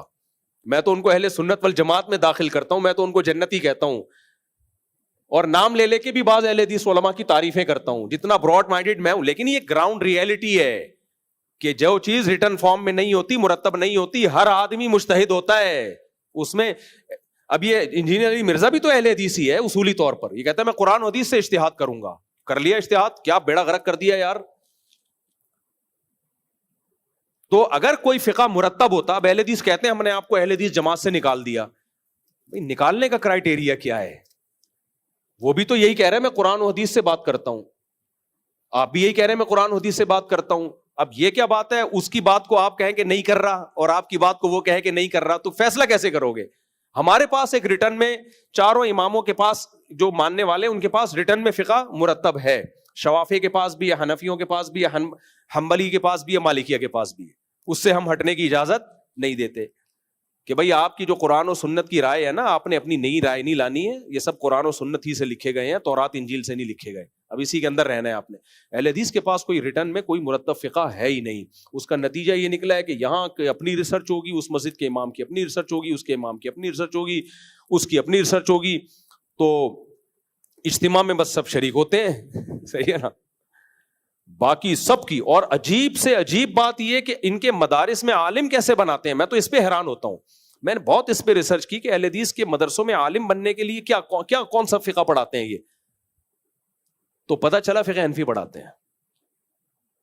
اب انہوں نے فقہ حنبلی شامل کر لیا ہے, ورنہ زیادہ تر فقہ حنفی پڑھاتے ہیں. قدوری پڑھا رہے ہیں, ہدایہ پڑھا رہے ہیں. ایک اہل حدیث عالم سے میں نے براہ راست پوچھا, میں نے کہا آپ یہ کیوں پڑھا رہے ہیں؟ کہتے ہیں ہم تنقیدی نظر سے پڑھاتے ہیں, بتاتے ہیں کہ یہ مسئلہ ٹھیک ہے, یہ مسئلہ غلط ہے, یہ مسئلہ ٹھیک ہے, یہ مسئلہ غلط ہے. میں نے کہا یہ تو ایسے ہو گیا جس فقہ حنفی کو آپ غلط کہتے ہو. کہہ رہے ہیں ہم ساری باتیں تھوڑی فقہ حنفی غلط کہتے ہیں, جو غلط ہوتی ہیں اس کو ہائی لائٹ کرتے ہیں, غلط ہے یہ والی صحیح ہے. میں نے کہا یہ کبھی بھی طریقہ نہیں ہوتا کوئی سلیبس پڑھانے کا, پہلے صحیح چیز پڑھائی جاتی ہے, صحیح ہے نا, اس میں پھر جو غلط ہوتا ہے اس پہ رد کیا جاتا ہے. یہ ایسے جیسے آپ اسلام کے مدرسے میں عیسائیت پڑھا رہے ہو اور بتا رہے ہو عیسائیوں کی یہ والی باتیں ٹھیک ہیں کہ عیسیٰ علیہ السلام کو اللہ کا نبی مانتے تھے, جنت جہنم مانتے تھے, حضرت موسیٰ کو بھی نبی مانتے تھے, اور یہ چیزیں کیا ہیں, غلط ہیں. وہ کہے گا پہلے مجھے اسلام پڑھا میرے بھائی, پھر جو عیسائیت میں جو چیزیں غلط ہیں وہ پڑھا دینا بعد میں. تو میں اہل حدیثوں سے دوستی یاری میں کہتا ہوں, بھائی بندی میں کہتا ہوں کہ آپ اپنا سلیبس متعین کریں. وضو, نماز, زکوٰۃ, روزہ, حج, اذان اور حدود اور قصاص اور طلاق اور عدت, یہ سارے مسائل ریٹن فارم میں لے کر آئیں. پھر اناؤنس کریں کہ ہم نے قرآن و حدیث کی روشنی میں یہ چاروں فقہ جو مرتب تھے یہ تو غلط تھے, یا ہمیں ان پر چونکہ اطمینان نہیں ہے, تو ہم نے ان میں سے جو چیزیں شریعت کے مطابق تھیں وہ لے کر ایک کتاب میں لکھ دی ہیں. اب آئندہ سے ہم وہ پڑھائیں گے, تو ہمیں کم از کم یہ تو پتا چل جائے گا کہ یار چلو 4 تھے تو ایک اور صحیح, ٹھیک ہے نا, اور پتا تو چلے گا یہ رائے ہے اس میں اہل حدیث کی. ابھی ایسا کچھ بھی نہیں ہے. میں خود اتنا کنفیوز ہوتا ہوں کہ اس میں اہل حدیث کی رائے کیا ہے. ابھی مجھے پتا چلا جب عدالتی خلا پہ ریکارڈ کروایا تو ایک اہل حدیث کی کچھ رائے آ رہی ہے کہ طلاق پر اتنی مختلف آ رہا ہے. اب یہ جو کہتے ہیں 3 طلاقیں ایک ہوتی ہیں, سارے اہل حدیث نہیں کہتے. ان میں بعضوں کی تحقیق کی ہے کہ 3 ہوتی ہیں, اور ایسا سخت رد کیا ہے انہوں نے 3 کو 1 کہنے والوں پر. میں نے ایک دفعہ کہہ دیا کہ اہل حدیث 3 طلاق کو 1 کہتے ہیں. میرے کمنٹ پہ ایک اہل حدیث کے کمنٹ آئے تو وہ صاحب آپ نے جھوٹا الزام لگایا ہے. ہمارے محلے میں ایک اہل حدیث عالم ہے, وہ کبھی بھی 3 کو 1 نہیں کہتے, وہ کہتے 3 ہوتی ہیں. آپ کیوں اہل حدیث کی طرف غلط بات کی نسبت کر رہے ہو؟ وہ مجھے لتاڑ رہا ہے.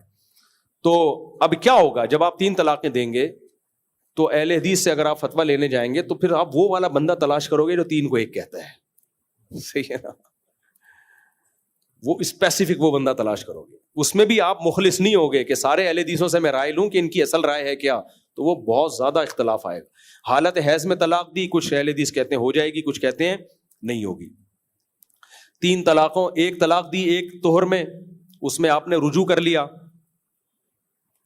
رجوع اگر نہیں کیا اور دوسرے طہر میں دوسری طلاق دے دی, کچھ اہل حدیث کہیں گے ہو گئی ہے, کچھ کہیں گے نہیں ہوئی ہے, کیونکہ پہلے سے رجوع نہیں کیا آپ نے. اتنی آ رہا ہے فقہ مدون ہے, مرتب ہے, اس میں اگر اختلاف ہوتا بھی ہے تو اصول ہے کہ فتویٰ کس قول پہ دیا جائے گا, اور صدیوں سے اسلامی حکومتوں کا حصہ رہا ہے, وہ ہوائی بات نہیں ہے, صدیوں سے خلافتیں چلی ہیں, قانون چلے ہیں ملکوں کے اس پر, تو اس میں بھی اختلاف ہوتا ہے لیکن بہت کم جا کے, اور اکثر جدید مسائل میں ہوتا ہے, قدیم میں نہیں ہوتا, بہت کم جا کے اختلاف ہوتا. تبھی تو دیکھو کتنے بڑے بڑے ادارے چل رہے ہیں, سب ایک ہی جیسا مسئلہ بیان کر رہے ہوتے ہیں, ایک بندہ ذرا سا انحراف کرے گا سارے علماء کھڑے ہو جاتے ہیں اس کے خلاف. میں نے مسئلہ بیان کر دیا, کان میں دوا ڈالنے سے وضو نہیں ٹوٹتا, روزہ نہیں ٹوٹتا, اب کتابوں میں لکھا ہوا ہے روزہ ٹوٹتا ہے.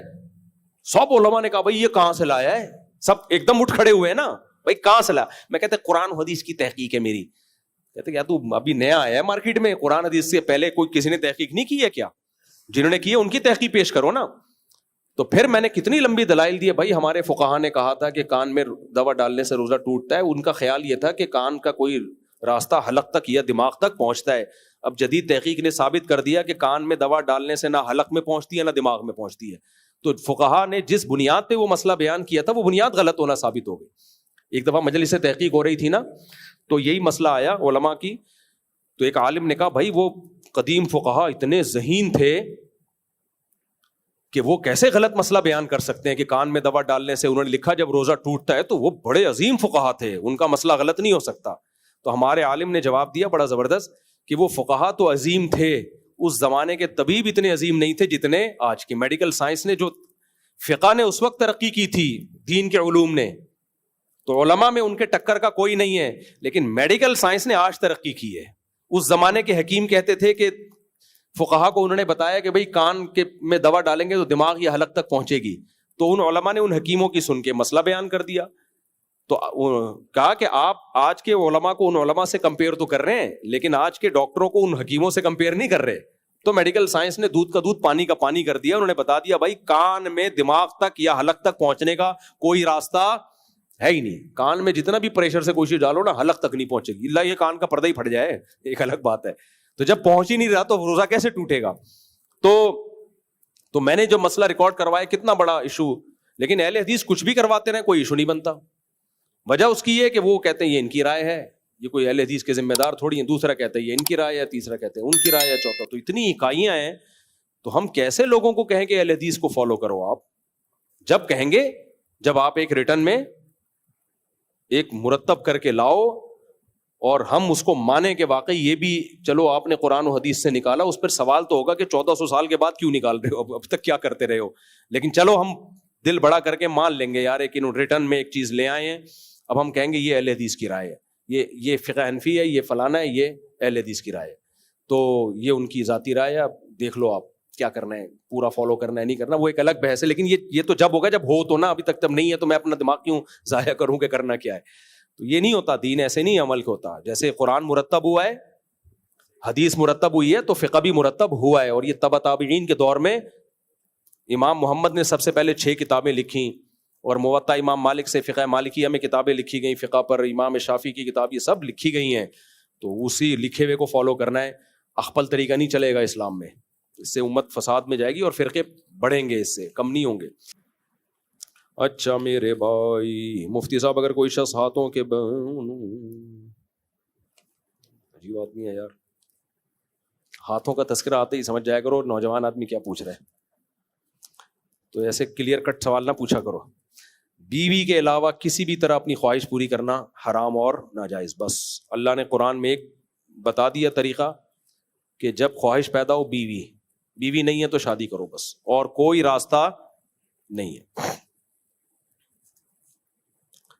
میں نے فلیٹ اپنی رہائش کے علاوہ خریدا جس کی نیت کرائے پر محسوس ہوتا ہے کہ بیچنے کی نوبت, زکوٰۃ لازم نہیں ہے. آپ نے فلیٹ خریدا تھا کرائے پہ دینے کے لیے, خریدنے کے بعد اب آپ کا خیال آ رہا ہے کہ بیچ دوں گا, تو زکوٰۃ لازم نہیں ہے. زکوٰۃ اس فلیٹ پر لازم ہوگی جو خریدا ہو بیچنے کی نیت سے, اور اب تک وہی نیت باقی ہو, وہ نیت تبدیل نہ ہوئی ہو.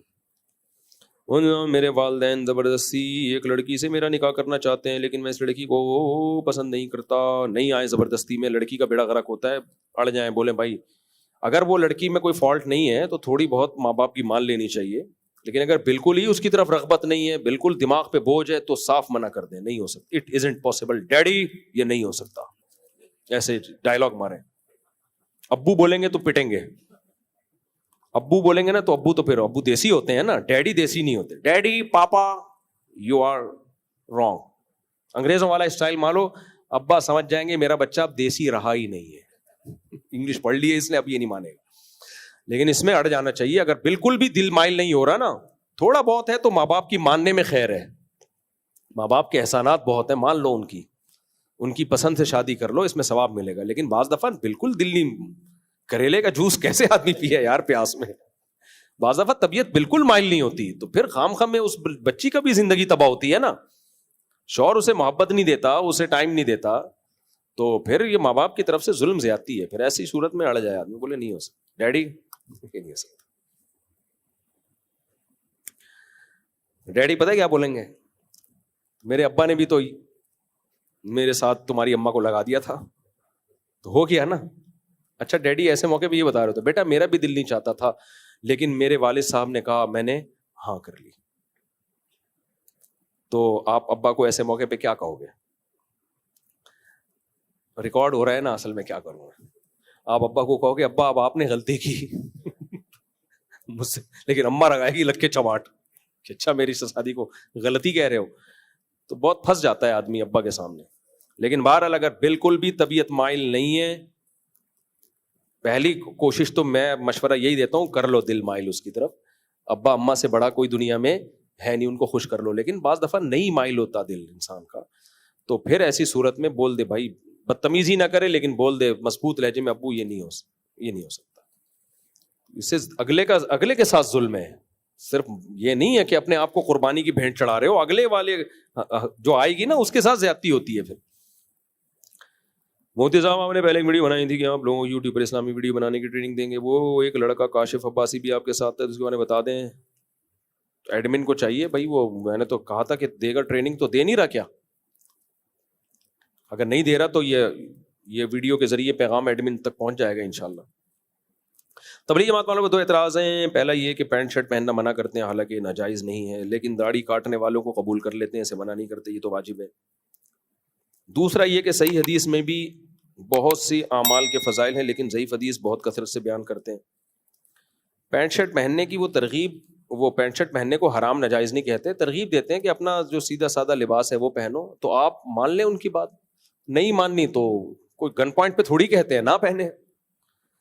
تو ان کو اچھا لگتا ہے کہ یار اپنے قومی ڈریس کو ہمیں پروموٹ کرنا چاہیے, ٹھیک ہے, اتنا بڑا ایشو نہیں ہے, کوئی اعتراض نہیں ہے. اور سارے ایسے کر بھی نہیں رہے ہوتے. بہت سے تو پینٹ پہن کے تبلیغ کر رہے ہوتے ہیں. لیکن وہ اگر کہتے ہیں کہ شلوار قمیض پہنو تو اس کی بیس کوئی غلط نہیں ہے, اس کی بیس یہی ہے کہ بھائی اپنے کلچر کو فروغ دینا چاہیے. لیکن میں تبلیغ والوں سے ایک بات کہوں گا, اور آپ لوگوں سے بھی, میری بہت ٹریولنگ ہے دنیا میں, شلوار قمیض میں انسان لگتا غریب ہے. میں بھی جب عرب ملکوں میں جاتا ہوں تو کوشش کرتا ہوں جبہ پہنوں, اور خاص مجھے جبہ وہ والا پسند ہے, وہ جو مسقط اور اماراتیوں کا جبہ ہے نا, بغیر کالر کے, یہاں وہ نہیں لٹکا ہوا ہوتا, وہ مجھے پسند ہے. شلوار قمیض میں پتہ نہیں کیوں ایسا لگتا ہے یہ چندہ مانگنے آیا ہے. اس لیے مجھے اب شلوار قمیض سے نا, اپنے ملک میں تو کمفرٹیبل ہوں میں, سبھی چندے مانگنے والے ہیں, تو ہمیں بھی لوگوں نے کہہ دیا تو کیا. باہر ملکوں میں جا کے شلوار قمیض میں لگتا عجیب صحیح ہے. تو پینٹ شرٹ کو تو میں پروموٹ نہیں کرتا, جائز ہے پہننا, لیکن جو اسلامی ڈریس میں اگر جو زیادہ اچھا ہے نا, پھر وہ سعودی عرب والا مجھے زیادہ پسند نہیں ہے, وہ جو کالر والا. یہ جو اماراتیوں کا یا مسقط عمان والوں کا جبہ ہے, یہ بڑا خوبصورت لگتا ہے. تو اپنے ناپ کا سلوائیں, پورا شامیانہ نہ ہو, تمبو نہ ہو کہ 6 آدمی آ جائیں, اس میں فٹنگ کا ہو تھوڑا سا, تو بڑا اچھا لگتا ہے, ڈیسنٹ لگتا ہے یہ. تو میں جب مسقط میں عربوں کے گھر میں یا سعودی عرب وغیرہ میں عربوں کے گھر میں جاؤں نا, آپ عجیب, مسقط میں یا ایمریٹس اماراتیوں میں, تو ان کے گھروں میں ایک تو ان کے بچے زیادہ ہوتے ہیں, پھر ظاہر بڑے بھی ہو جاتے ہیں وہ بچے, تو وہ ایسے خوبصورت شہزادے لگ رہے ہوتے ہیں. ایک تو صفائی عربوں کے گھروں میں بہت, پھر خوشبو کی دھونیاں. ایک مسقط میں ہمارے جاننے والے ہیں, ان کی شادی عربوں میں ہوئی ہے, تو اپنے سسرال لے گئے مجھے. تو میں جب ان کے گھر گیا, وہ ایسے یار خوبصورت, ان کے سفید جبے, ان کے سروں پہ بڑے خوبصورت سے رومال پیچھے باندھے ہوئے تھے, انہوں نے پگڑیاں تھیں. ایک تو وہ رومال لٹکا ہوا ہوتا ہے, اس کو سنبھالنا مشکل ہوتا ہے, ایک ان کے بندھے ہوئے, اور پھر وہ عود کی خوشبوئیں، پھر صفائی، پھر پیسے کی بھی ایک رونق ہوتی ہے چہرے پہ. یہ بھی ایک حقیقت ہے. جن کے پاس پیسہ ہوتا ہے نا چہرے پہ ایک غذائیں ایسے زیتون کھاتے ہیں وہ، اور انجیر، زیتون اور یہ چیزیں ان کی خوراک میں. تو میں گیا، وہ پھر خدمت گزار بہت ہوتے ہیں، مہمان نواز. تو ایسے میں نے کہا یار یہ ایسا لگ رہا ہے جنت کے وہ شہزادے گھوم رہے ہیں جیسے نا ڈریسنگ میں، اور بڑے اچھے اخلاق سے. تو عربی ویسے ہی بڑی اچھی زبان ہے، واللہ اللہ بار بار آ رہا ہوتا ہے منہ پہ نا واللہ. تو میں نے کہا یار ایسا لگ رہا ہے جیسے یہ کوئی شہزادے گھوم رہے ہیں. تو بڑا اچھا ماحول ہوتا ہے ان لوگوں کے گھروں کا. پھر اخلاق و آداب ہیں، چیخنا چلانا نہیں ہے، بڑوں کا احترام بہت ہے، والد کا، والدہ کا، دادا پردادا، پھر ہوتے بھی ہیں پردادے دادے گھروں میں کیونکہ جلدی شادیاں ہوتی ہیں. تو بڑا اچھا مجھے لگتا ہے عربوں کا جو گھروں کا کلچر ہے. عربوں سے میری مراد سعودی عرب میں تو میں نے زیادہ نہیں دیکھا، مسقط میں. تو مجھے ان کا گھروں کا کلچر بڑا اچھا لگا. تو وہ سفید جبے بڑے پیارے ہوتے ہیں، بڑے جچتے ہیں انسان پہ. اس لیے باہر ملکوں میں جب جاؤ تو یا تو پینٹ شرٹ پہنو، اور بہتر ہے کہ پینٹ شرٹ نہ پہنو، اپنے کلچر کو فروغ دو. تو اس میں شلوار قمیض کے بجائے جبہ پہنا کرو، زیادہ اچھا لگتا ہے. جبہ سعودی نہیں، مسقط والا جبہ، یہ زیادہ اچھا لگتا ہے. ٹرائی کرو. بچوں پہ تو بہت ہی جچتا ہے یہ. میرا بیٹا ہے چھوٹا، ہم عمرے پہ گئے تو میں نے اس کو وہی جبہ پہنایا اور سفید ٹوپی. عرب آ کے اتنا پیار کر رہے تھے، اور بچے بڑے عجیب اٹریکٹیو لگتے ہیں اس جبے میں، بہت خوبصورت لگتے ہیں بچے. شلوار قمیض میں اگر پہننی ہے تو ویسٹ کوٹ کے ساتھ پہنا کرو، تھوڑا عمران خان کا لک آئے گا. اب جس کو عمران خان سے محبت ہے وہ خوش ہوگا، نہیں ہوگا تو وہ ناراض ہوگا. ہم نے کیا کرنا ہے اس بحث میں جا کے. لیکن تھوڑا ڈیسنٹ لگتا ہے ویسٹ کوٹ میں. خالی شلوار قمیض مت پہنو، کوئی زکات دے کے چلا جائے گا، تمہیں پتہ بھی نہیں چلے گا. تو اس پہ ویسٹ کوٹ پہن لیا کرو، تو تھوڑا سا اس ویسٹ کوٹ سے پڑھا لکھا لگ رہا ہوتا ہے آدمی، پڑھا لکھا آدمی. تو اس لیے میں پہلے شلوار قمیض کو بہت پروموٹ کرتا تھا کہ اپنے لباس کو چھوڑو نہیں. اب میں باہر ملکوں میں جا کے کہتا ہوں شلوار قمیض کے اوپر ویسٹ کوٹ بھی پہنو، تھوڑا قائد اعظم کا لک آئے یا کوئی پڑھے لکھے آدمی کا لک آئے، یا پھر جبہ پہن لو. خالی شلوار قمیض میں ایسا لگتا ہے غریب آدمی آیا ہوا ہے اور چندہ مانگنے کے لیے آیا ہوا ہے. ایک عرب کا میں واقعہ سناتا ہوں نا، کہ وہ سعودی عرب میں ایک پاکستانی سیٹھ تھا، فیکٹریوں کا مالک، شلوار قمیض میں بیٹھا ہوا تھا. تو ایک صاحب عربی آیا، اس کو زکوٰۃ کے پیسے دیے نا اس نے. اس سیٹھ نے کہا کہ میری فیکٹری ہیں بھائی، میں غریب نہیں ہوں. اس نے پھر بھی کہا رکھو رکھو، ریال کی گڈی تھی، رکھو رکھو. اس نے کہا میں بھیکاری نہیں ہوں بھائی، میں فیکٹریوں کا مالک ہوں. عربی نے کہا اللہ خوش رکھو اس کو. اس نے کہا یار میں غریب نہیں ہوں. اس نے کہا کلو پاکستانی مسکین. اس نے کہا بس اتنا کافی ہے، تو پاکستانی ہے نا. اس نے کہا مسکین ہے، رکھ اس کو. تو حالانکہ اس کے دسترخوان چل رہے ہوں گے حرم میں، اتنا بڑا سیٹ ہوگا. تو اس لیے شلوار قمیض پہ تھوڑا سا مجھے اشکال ہونے لگا ہے. یہاں پہنو شلوار قمیض، باہر ملکوں میں نہ پہنو. یہ میری رائے ہے بھائی، اختلاف بھی ہو سکتا ہے کسی کو اس میں. اور اگر پہننی ہے تو ویسٹ کوٹ پہنو اس کے اوپر. اور دیندار کے لیے خاص طور پہ، دیندار آدمی تو بالکل ایسا لگتا ہے چندہ مانگنے آیا ہوا مدرسے کے لیے.